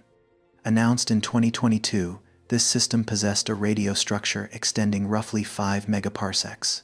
That scale was already enough to demonstrate that the influence of a black hole could reach far beyond the boundaries of its host galaxy and extend deep into the intergalactic environment across distances that very few confirmed systems had previously achieved. What made Alcyonius interesting was not only its length. Its host galaxy was not obviously extraordinary in every respect. Its central black hole was not necessarily the largest ever known, and the system's radioluminosity did not overwhelmingly exceed that of all other active galaxies. That detail weakened an overly simple explanation that creating the largest jet system requires only the largest black hole or the most powerful jet. If that were true, every record-breaking system should be associated with the most extreme central sources. But observations show that final size depends on many other factors. A jet can be extremely powerful but survive for only a short time. It may create bright regions of emission near the galaxy without having enough time to grow across several megaparsecs. A source with less exceptional power may build a larger system if it remains active longer, preserves a stable direction, and moves into a low-density environment. The launch direction also matters. If the two jets travel along the denser gas of a cosmic filament or into the environment of a galaxy cluster, they must continually push through more material. If the launch axis points toward more diffuse space, the same energy source may drive the lobe heads much farther before they are significantly slowed. The history of the source also leaves its mark. A black hole may pass through stronger and weaker phases, shut down temporarily, and then become active again. If later phases continue launching plasma along nearly the same direction, they can make use of the old cocoon and continue feeding lobes that already exist. If the direction changes too much, the energy will be distributed among several different structures instead of extending one continuous system. Alcyoneus demonstrated that an enormous radio system could arise from a combination of time, environment, and stability rather than from instantaneous power alone. Porphyrion then pushed the observed limit from roughly 5 megaparsecs to nearly 7 megaparsecs. When Porphyrion was announced in 2024, it was the longest confirmed black hole jet system known at that time. That wording is more important than it may first appear. It reflects the true nature of every scientific record. A record does not mean that nature is incapable of producing something larger. It simply means that among the objects discovered, measured, and confirmed so far, this is the largest example known at the time of publication. When Alcyoneus was identified, it did not prove that black hole jets could never extend beyond 5 megaparsecs. It showed only that at least one system had reached that scale. Porphyrion later demonstrated that the observational boundary could be pushed farther still. A future discovery could easily change that number again. This does not diminish the importance of earlier record holders. Alcyoneus remained significant after Porphyrion was discovered because it represents a different environment, a different host galaxy, and a different history of development. Each system is a natural experiment that humans cannot deliberately create or repeat. If scientists focused only on the largest object and ignored the rest, they would lose much of the information needed to understand the underlying mechanisms. One system can show what is possible. Many systems reveal the conditions under which those possibilities tend to occur. Porphyrion, then, should not be viewed as a solitary peak standing by itself. It occupies the extreme end of a broader distribution that includes systems that are smaller, brighter, younger, or developing in different environments. To understand why Porphyrion reached such an extraordinary scale, astronomers must compare it with the entire population. Modern radio surveys are producing catalogs containing millions of regions of emission, but each region does not necessarily correspond to a separate galaxy. A large radio system may be divided into many catalog entries. The core may be recorded as one source, each section of jet as another, hotspots as additional bright sources, while the two faint lobes may be separated from the rest of the structure entirely. Computers first see individual regions of emission before they understand the relationships between them. This creates a problem larger than simply detecting signals. Astronomers must also determine which components belong to the same physical system and which galaxy produced them. In a crowded map, there are countless ways to make the wrong connection. The two lobes of one system may be mistaken for two separate galaxies. A foreground source that happens to lie between them may be incorrectly identified as the host galaxy. An unrelated hotspot close to the apparent axis may cause the system's length to be overestimated. The opposite can also happen. A genuine structure may be missed if one side is too faint. The nearer jet may appear clearly while the opposite side has aged until it disappears into the noise. The host galaxy may already have been imaged, but without an accurate distance measurement, the physical size of the system remains unknown. A system larger than Porphyrion could therefore already exist within current datasets without having been recognized. Astronomers may not need an entirely new telescope to discover it from the beginning.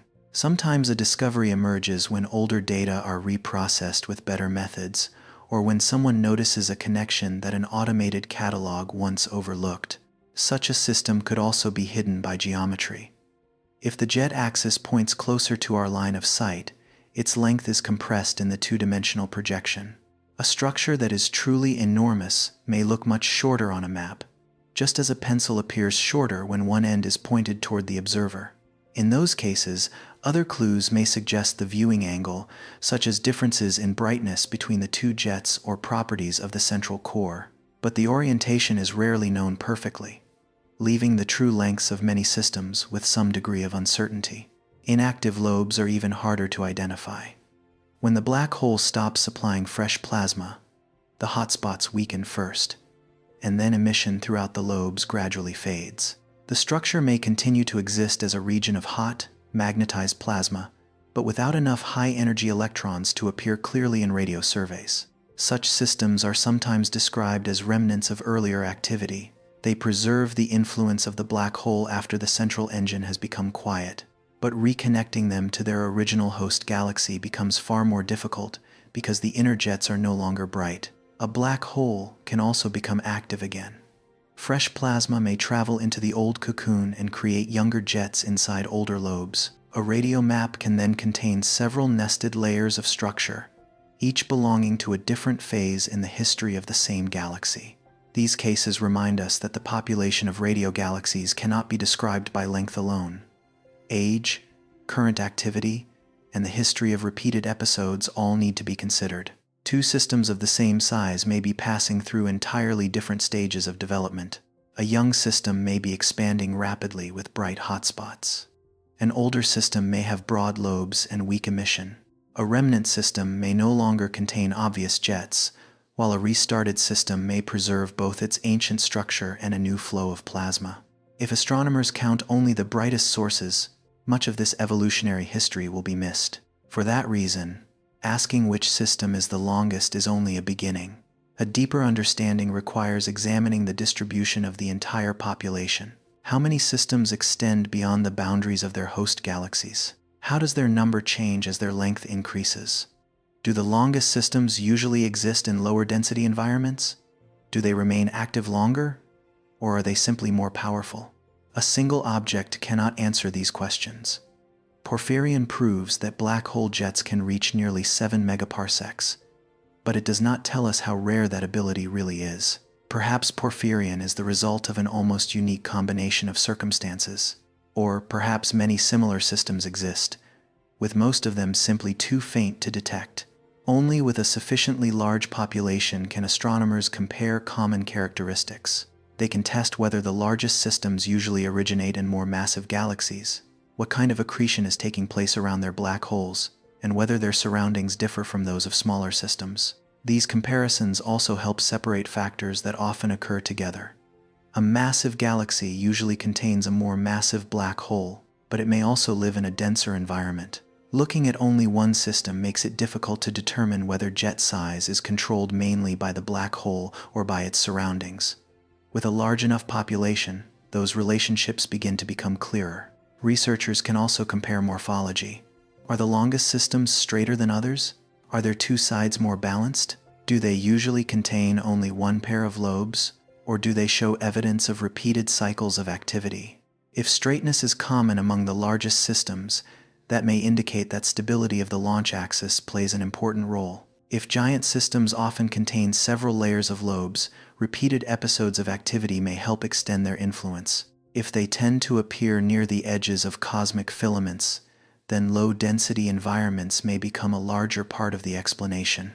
The cosmic era of each system also needs to be compared. Distant jets are observed when the universe was younger, richer in gas, and denser. Nearby systems formed in an environment that had undergone much more expansion, but their galaxies may have had less abundant fuel available.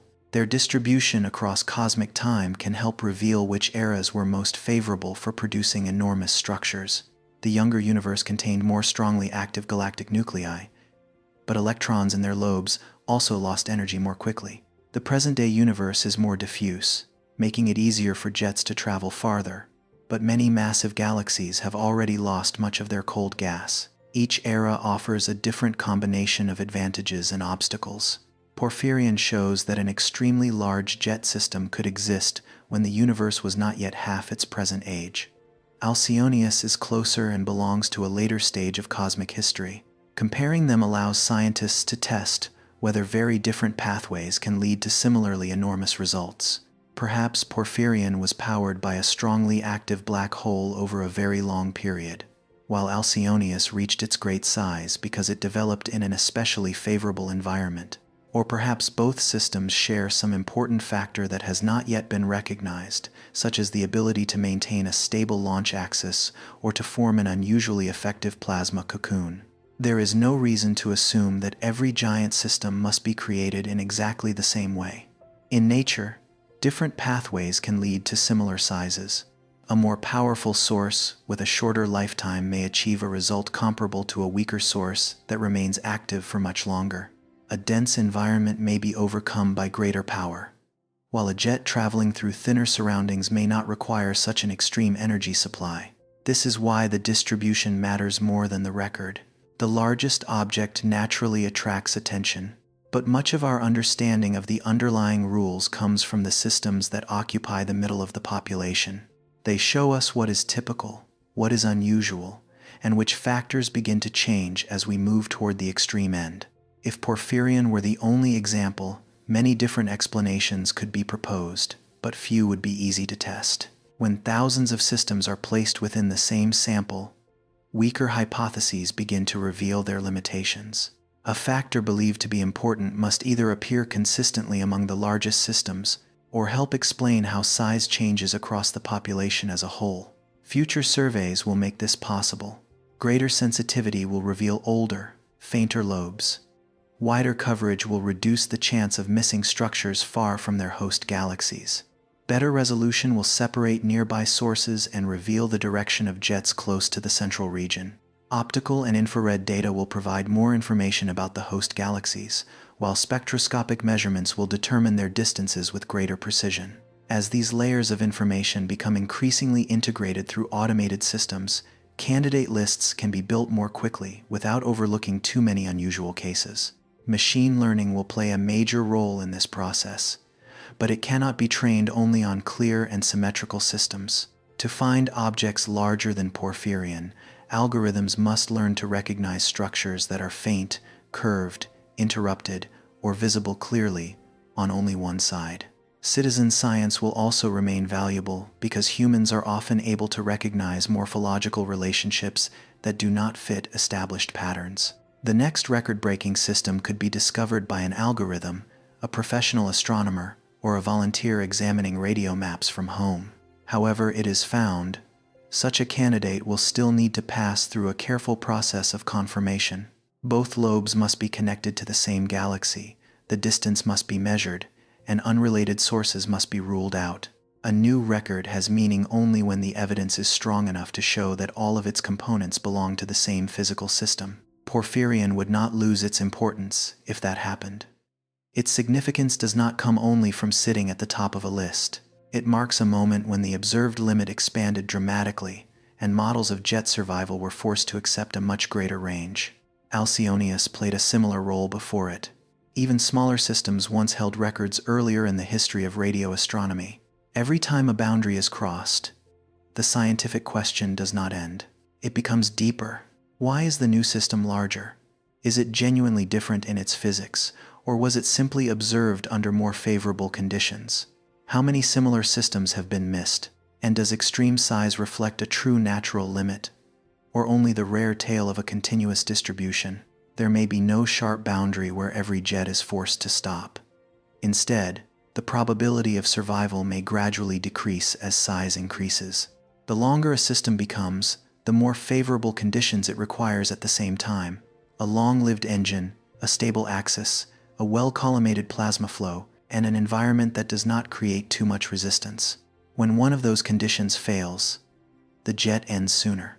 When several favorable conditions occur together, the system can move farther into the rarest part of the distribution. Porphyrion may occupy this extreme region without having to violate any absolute limit. It is also possible that stronger physical barriers exist. Electrons lose energy with time. The central engine cannot remain active forever, and instabilities have more opportunities to grow as the jet becomes longer. Even a very diffuse environment is never completely empty, so the advancing lobe must always spend energy to continue pushing forward.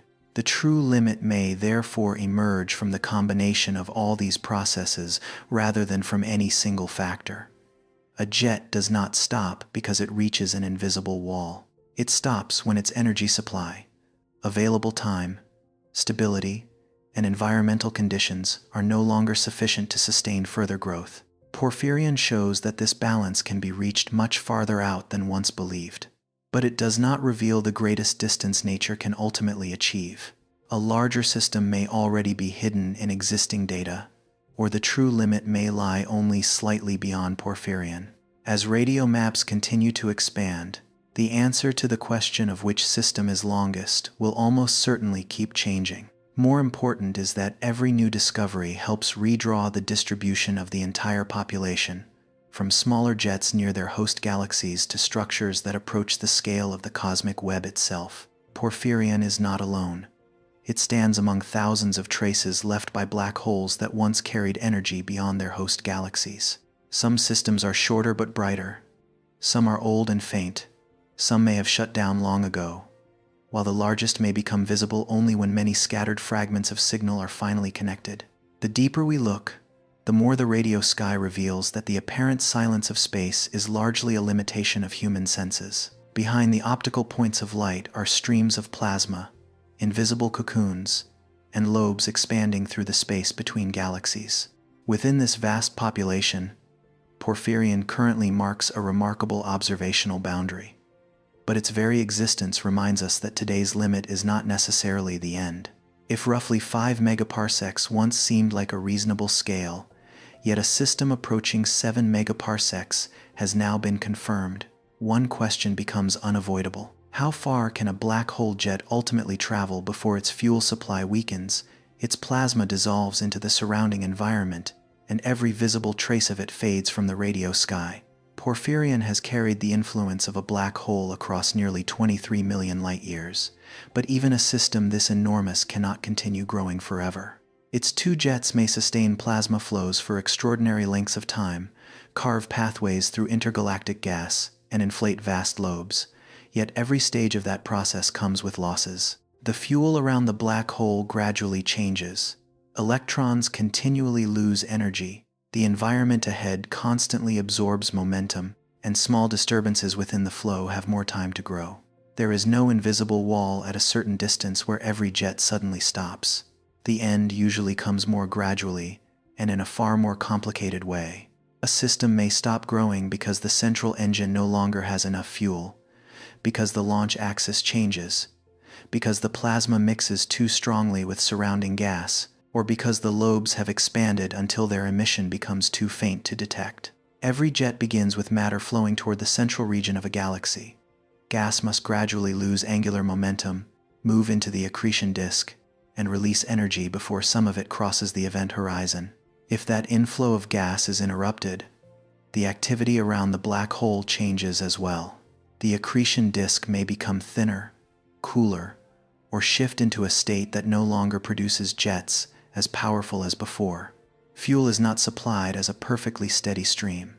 Gas within the galaxy can be consumed by star formation, pushed outward by the black hole's own activity, or redistributed by gravitational interactions. A large cloud of gas moving inward may cause the galactic nucleus to brighten dramatically for a time, but as that supply is depleted, the power of the jet can decline as well. This makes black hole activity more like a history made of many different eras than an engine running steadily from beginning to end. There may be periods when the jets receive enormous amounts of energy, others when the source weakens, and even times when it shuts down completely before restarting as new material reaches the center. These changes travel along the jets and leave behind sections with different brightness, width, or structure. If the source shuts down, the plasma that has already been launched does not immediately disappear. The final material in the flow continues traveling outward. A hot spot at the end of a lobe may still receive energy until the last portion of plasma arrives. Only afterward do the outermost regions begin to weaken more noticeably. During that time, the galactic nucleus may already have become quiet while the two lobes continue producing radio emission. The map then records the trace of an engine that has already shut down, much like an echo remaining after the original sound has stopped. The enormous distances involved mean that changes at the center and responses in the outer regions can never happen at the same time. Without fresh plasma arriving, the lobes can still continue expanding because of the pressure already stored within them. This expansion spreads their energy across an ever larger volume. Electrons gradually lose energy through radiation, while magnetic fields weaken as the plasma expands. The hotspots fade first, followed by the inner jets, and eventually much of the lobe structure itself. A jet can disappear from a radio map while its influence remains.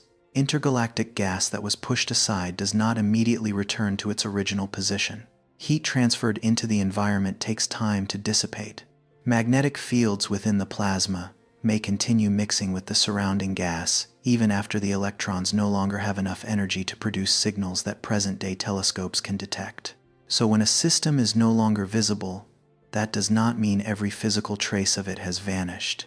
The radio sky reveals only the regions where particles and magnetic fields are still in the right conditions to produce detectable emission. Older structures may survive as faint, hot, magnetized regions of plasma that our current instruments are not sensitive enough to observe directly. Beyond the decline of the fuel supply, the launch direction places another important limit on jet growth. A jet needs to maintain a relatively stable axis so that successive flows of plasma continue entering the same channel.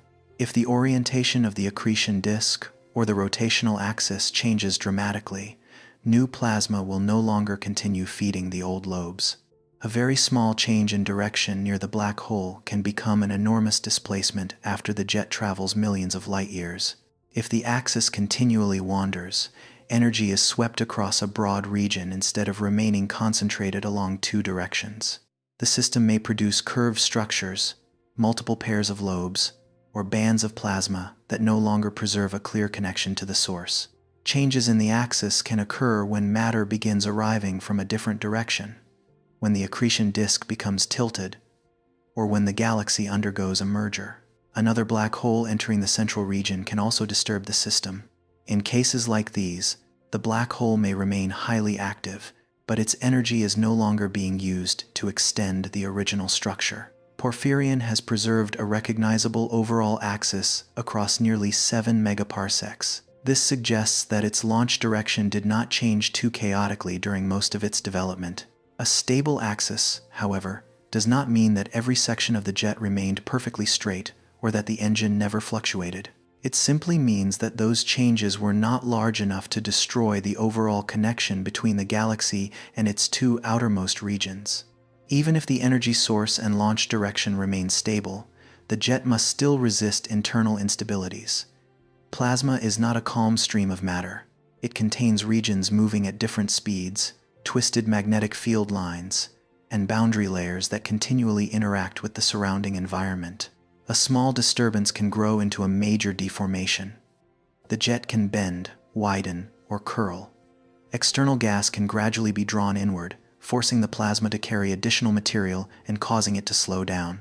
When mixing becomes too strong, the energy once concentrated in the jet's core is transformed into turbulent motion, heat, and more diffuse radiation. The greater the distance, the more time these instabilities have to develop. A jet only a few thousand light years long may cross a disturbed region before the instability has time to alter the entire flow. Across millions of light years, however, even slowly growing deviations can become a serious threat to the structure. Magnetic fields help organize the plasma flow, but they do not eliminate every instability. Under some conditions, they keep the jet concentrated and slow its mixing with external gas. Under others, field lines that become too tightly twisted can distort the plasma flow itself.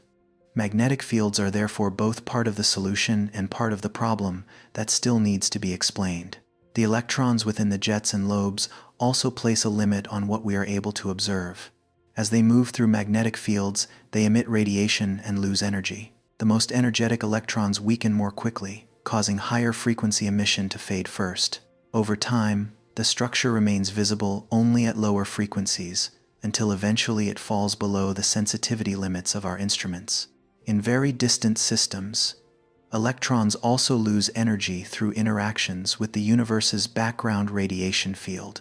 During the era in which Porphyrion existed, that background radiation was stronger than it is today, making it more difficult for particles in the lobes to maintain their energy over long periods.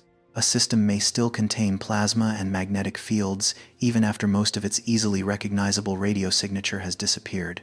This is why the observed length of a jet does not necessarily equal the full distance it once reached. Its outermost regions may already have faded beyond detection. The boundary we measure can sometimes reflect the limits of our telescopes, more than the true physical endpoint of the plasma. The environment ahead presents another barrier. Intergalactic space is extremely diffuse, but it is not completely empty. For the head of a lobe to advance, it must push gas aside, compress matter, generate shocks, and transfer part of its energy into the surrounding medium. The plasma inside the jet may move close to the speed of light, but the outermost boundary advances much more slowly. The particles travel rapidly along a path that has already been opened, while the lobe head must continually build new ground ahead.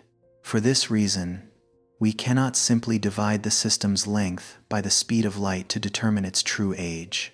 A jet system extending across several megaparsecs may require an extremely long history of activity.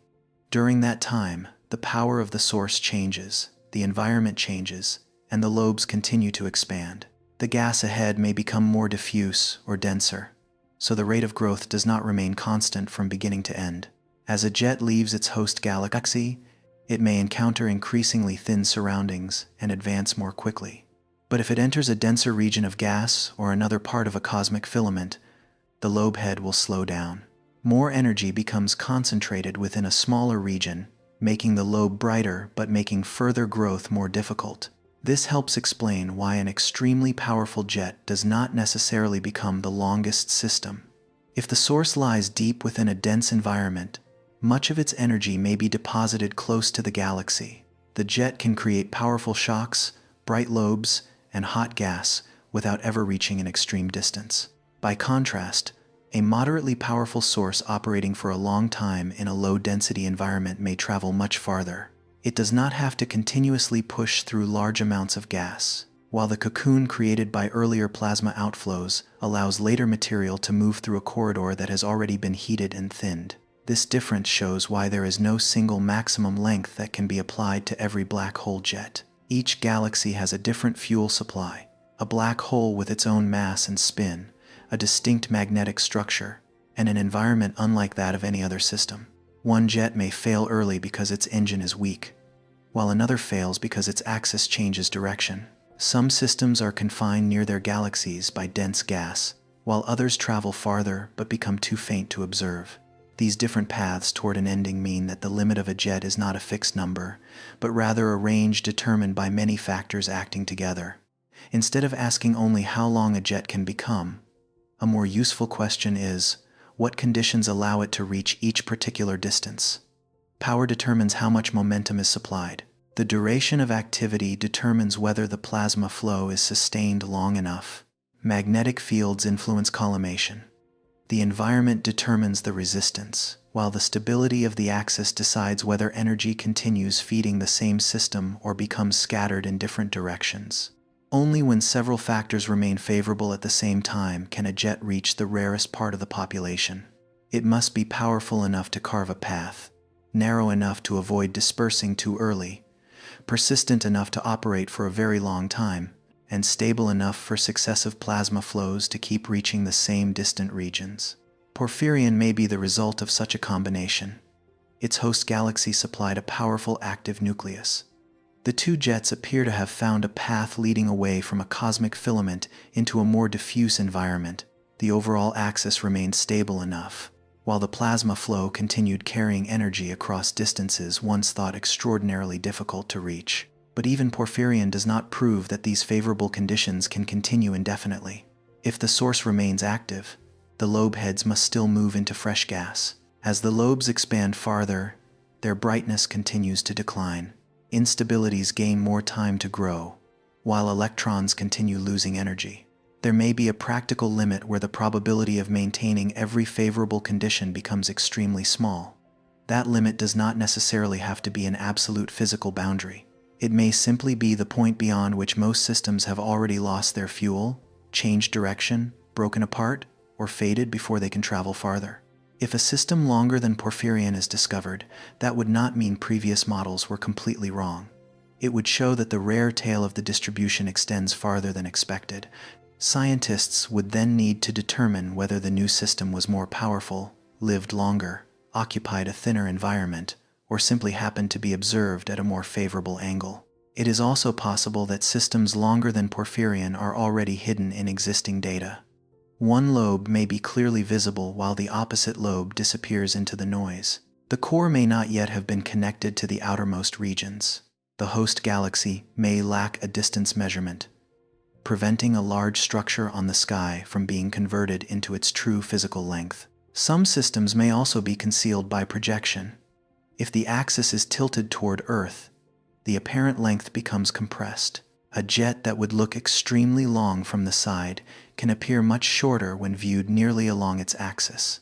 Remnant lobes create another difficulty.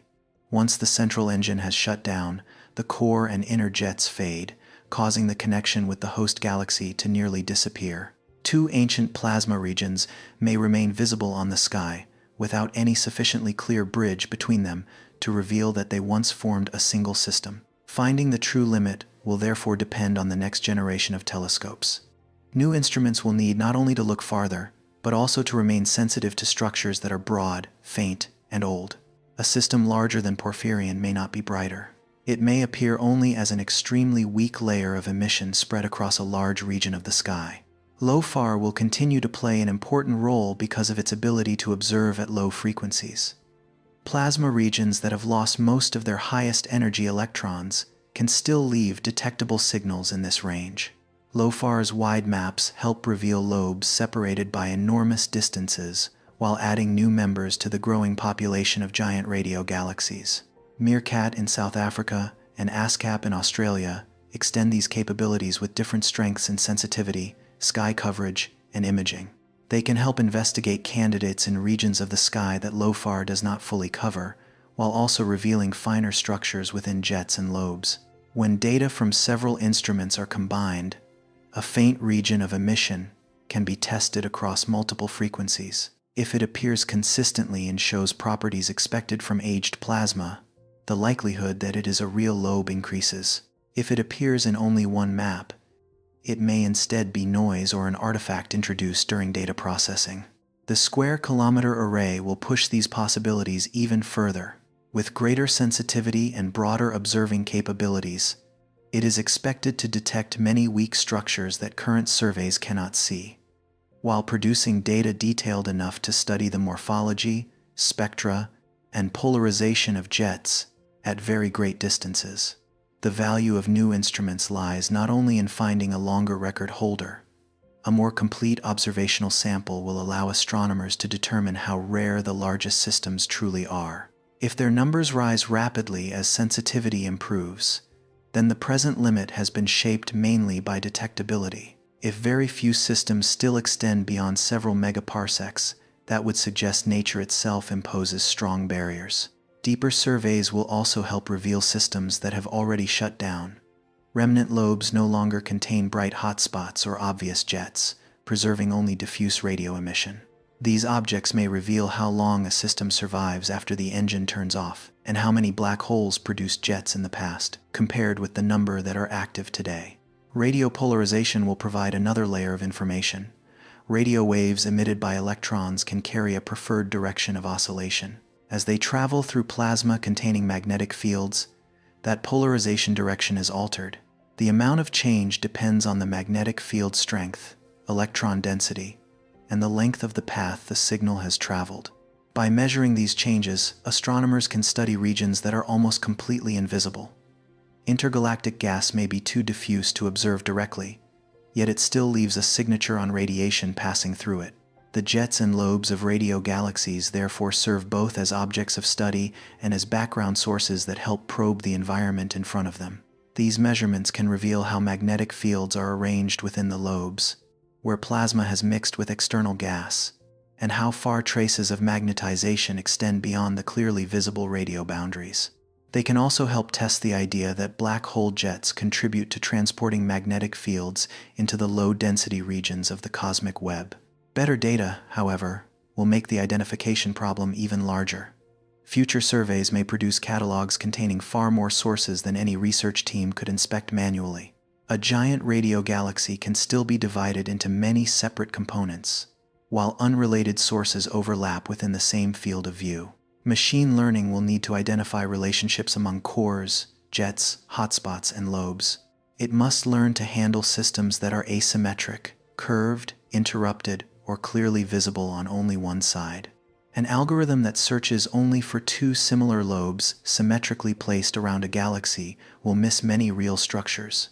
Distance information must also become part of the source matching process. Two regions may align perfectly on the sky while belonging to entirely different layers of space. When spectroscopic data or distance estimates are combined with radiomorphology, the number of false associations can be reduced.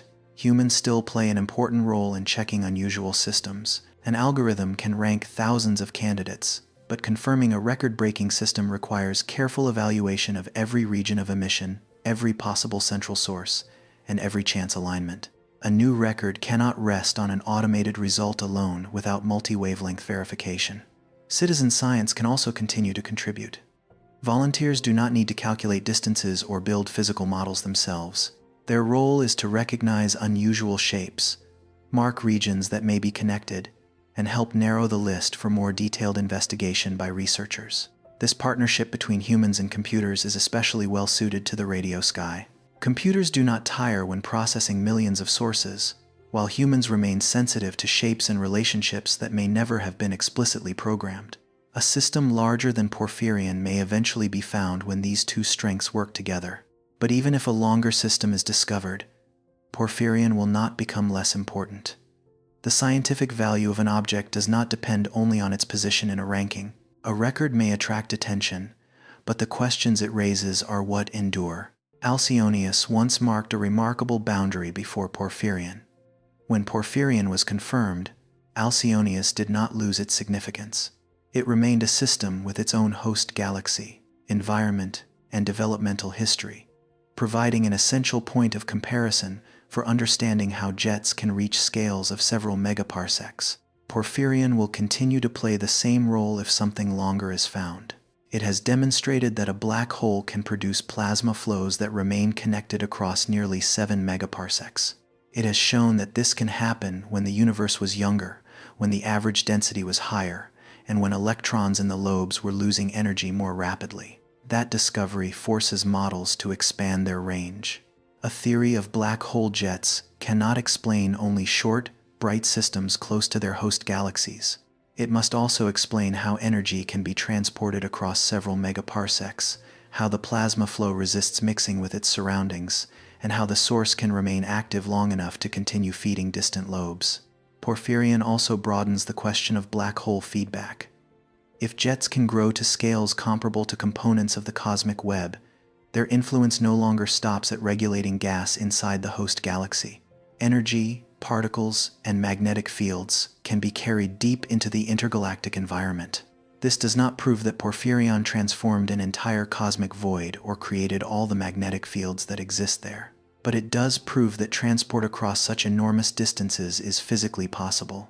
A black hole inside one galaxy can affect regions hundreds of times farther away than the diameter of the region containing its stars. A single system is like a natural experiment carried out under conditions that cannot be recreated on Earth.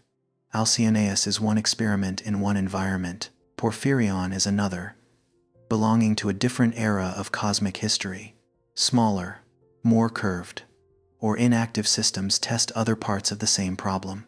Placed side by side, these systems help scientists separate the influence of power from duration, environment from black hole mass, and launch direction from accretion history. No single object provides the entire answer, but each one narrows the range of possibilities. The ultimate limit of a black hole jet may therefore not lie at one specific number. It may exist within the relationship between time and energy, between plasma flow and environment, between stability and turbulence, and between what physically survives and what humans are still able to detect.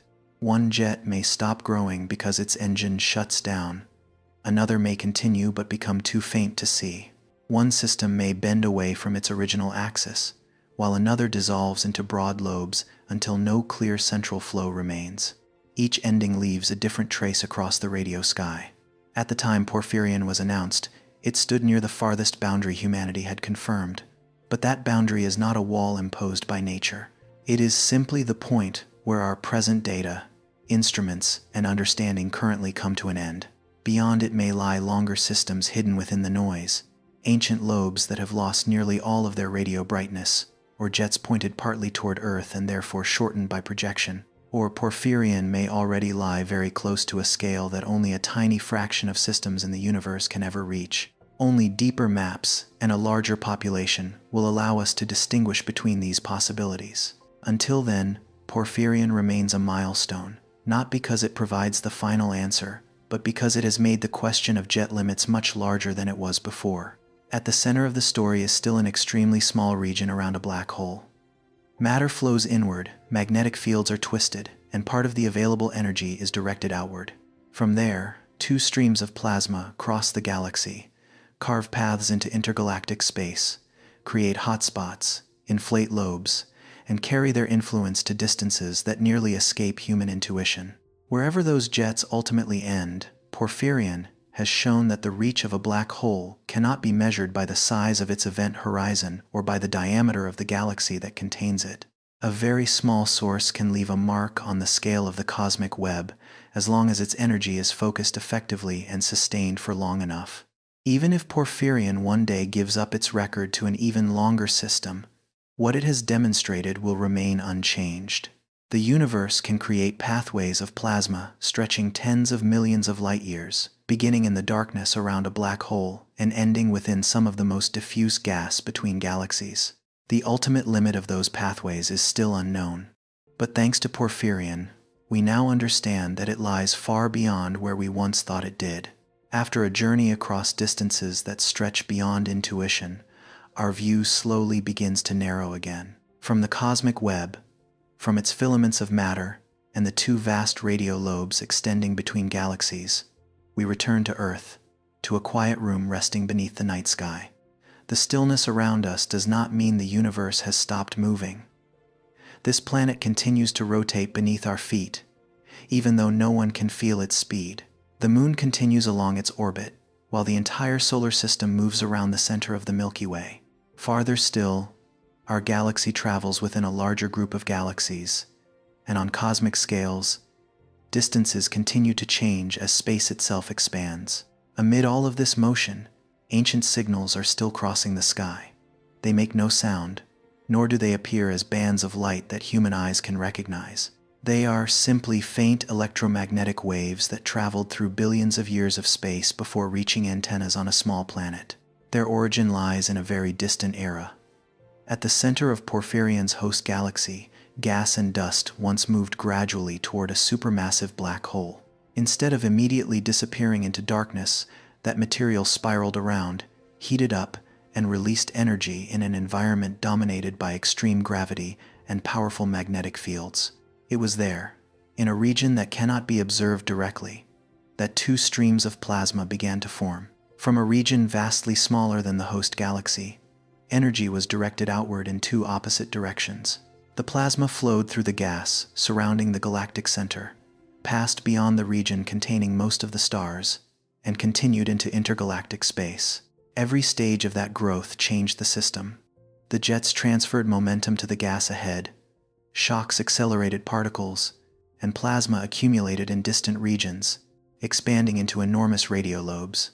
Porphyrion did not grow like a solid object being slowly stretched through space. It was built through continuous transport, from countless layers of plasma that left the center at different times. The regions near the galaxy, the more distant sections of the jets, and the outer lobes do not all belong to one absolute moment. Each region preserves a different part of the source's history. When we observe the entire structure, we are looking at many layers of time combined into a single map.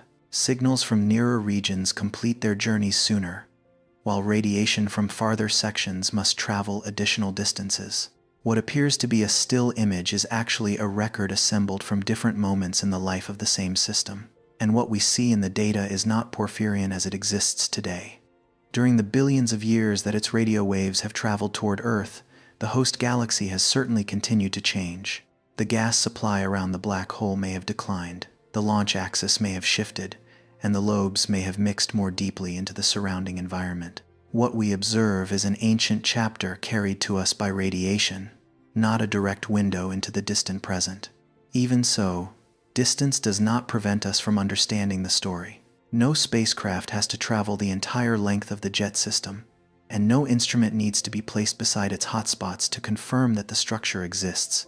The universe has sent the evidence to us on its own. Radio waves reveal the plasma. Optical light identifies the galaxy containing the stars. Infrared observations reveal activity hidden around the central region, while spectroscopy places the galaxy within the correct era of cosmic history. When these layers of observation are connected, regions of emission that once seemed unrelated gradually reveal a common origin. The discovery did not begin with one perfect image. It began with faint patches of signal separated by distances so great that they were not easily recognized as parts of a single object. Between them lay countless unrelated galaxies, other radio sources, and dark gaps where the plasma had weakened until it almost disappeared from the data. From that crowded sky, a common axis gradually emerged. Sharper observations revealed the central region. The distance to the galaxy was measured, confusing sources were ruled out, and the true scale of the system was reconstructed step by step. Porphyrion was not the result of one sudden moment of discovery, but of patiently connecting very weak traces into a story that could be tested. That is also how science often reaches things humans can never experience directly. Instead of standing beside an object, we study the effects it leaves behind. Instead of watching an entire process unfold, we search for relationships among different pieces of evidence. Each signal carries only part of the information, but when many signals agree, they can reveal a structure far larger than any one piece alone. Porphyrion is remarkable not only because of the length of its two jets. What truly pushes the system beyond familiar scales is the difference between where the process begins and how far its influence extends. The jet-forming region around the black hole is so small that if the entire system were scaled down to fit inside a room, that region could not be shown clearly at all. The host galaxy would shrink to a tiny mark near the center, while the space around the event horizon would nearly disappear, and yet it was that tiny region that began a structure extending hundreds of times farther than the diameter of the stellar part of the galaxy. The size of the source gave no hint of the scale of the outcome. What mattered was how much energy was released, how effectively it was focused, and how long the system was able to keep transporting it. A dark region does not have to physically expand in order to affect distant places. Its influence can be carried outward by plasma. That flow transports energy beyond the galaxy, transfers part of it to intergalactic gas, and carries magnetic fields into regions that are otherwise extremely difficult to observe. What began near the black hole eventually became part of the much larger environment surrounding cosmic filaments and voids. This does not mean that Porphyrion controlled all of the space around it. Its two jets extended along specific directions, and even its broad lobes occupied only a small fraction of the volume of the cosmic web. One system alone cannot prove that black holes created every magnetic field or determined every thermal condition in intergalactic space. Porphyrion's importance lies in what observation has actually demonstrated. An active galactic nucleus can carry energy, particles, and magnetic fields across several megaparsecs. The influence of a galaxy, therefore, does not necessarily end at the edge of its stellar disk, nor does it stop at the gaseous halo surrounding it. If many similar systems existed throughout cosmic history, their combined effects may have contributed to heating and magnetizing large regions of space. This remains a question that requires more evidence, because many ancient lobes may have faded before humans developed the ability to detect them. As electrons lose energy, radio emission weakens, but the heat and magnetic fields deposited into the environment do not necessarily disappear at the same rate. The present-day sky may contain traces that are no longer bright enough to reconnect with their original sources. There may be plasma cocoons already mixed into the intergalactic medium, weak magnetic regions with no clear visible shape, and ancient jet systems that once extended farther than today's maps reveal. Porphyrion may therefore be both an extreme case and one visible part of a much larger hidden history. New telescopes will continue to uncover more of that history. Low-frequency surveys may reveal older plasma. Polarization observations can help trace magnetic fields, while new algorithms will assist in connecting cores, jets, and lobes among millions of radio sources. Humans will still need to examine structures that refuse to fit established patterns, because the next largest system may be asymmetric, interrupted, and anything but obvious. One day, a structure longer than Porphyrion may be confirmed. It may already be hidden within today's data, with one lobe lost in the noise, or a host galaxy whose distance has not yet been measured, or perhaps only future telescopes will be sensitive enough to reveal it. When that happens, Porphyrion will not become an outdated discovery. A scientific object does not lose its value simply because it no longer stands at the top of a ranking. Each system preserves its own unique combination of energy source, environment, lifetime, and cosmic era. Alcyonius continued to raise important questions after Porphyrion was found. In the same way, Porphyrion will remain evidence that black hole jets can preserve a connection to their source across distances once considered extremely difficult to reach. It expanded the range that theoretical models must explain and brought the influence of black holes close to the scale of the cosmic web itself. From a small room on Earth, scales like these remain almost impossible to fully comprehend. Millions of light years have no true equivalent in everyday experience. Numbers allow us to measure them, but those numbers may not be what matters most in the end. What remains may be something simpler. In the darkness of a distant galaxy, matter once moved toward a black hole. Before disappearing, part of its energy was carried outward. That energy did not stop near the center, nor did it stop at the edge of the galaxy. It continued through space, altering the environment along its path and leaving behind a trace that, billions of years later, a distant civilization would finally learn to recognize. Outside the window, the night sky still looks unchanged. Earth continues to turn. The moon moves quietly along its orbit, and ancient radio waves pass through space without needing human attention. The antennas will keep listening, and new fragments of signal are still arriving. Tonight, there is no need to remember catalog names, unfamiliar units, or every step of measurement that went into building the map. It is enough to hold on to the sense that scale is not always found where it is easiest to see. Sometimes, the largest traces in the universe begin in a region of darkness so small that it nearly disappears.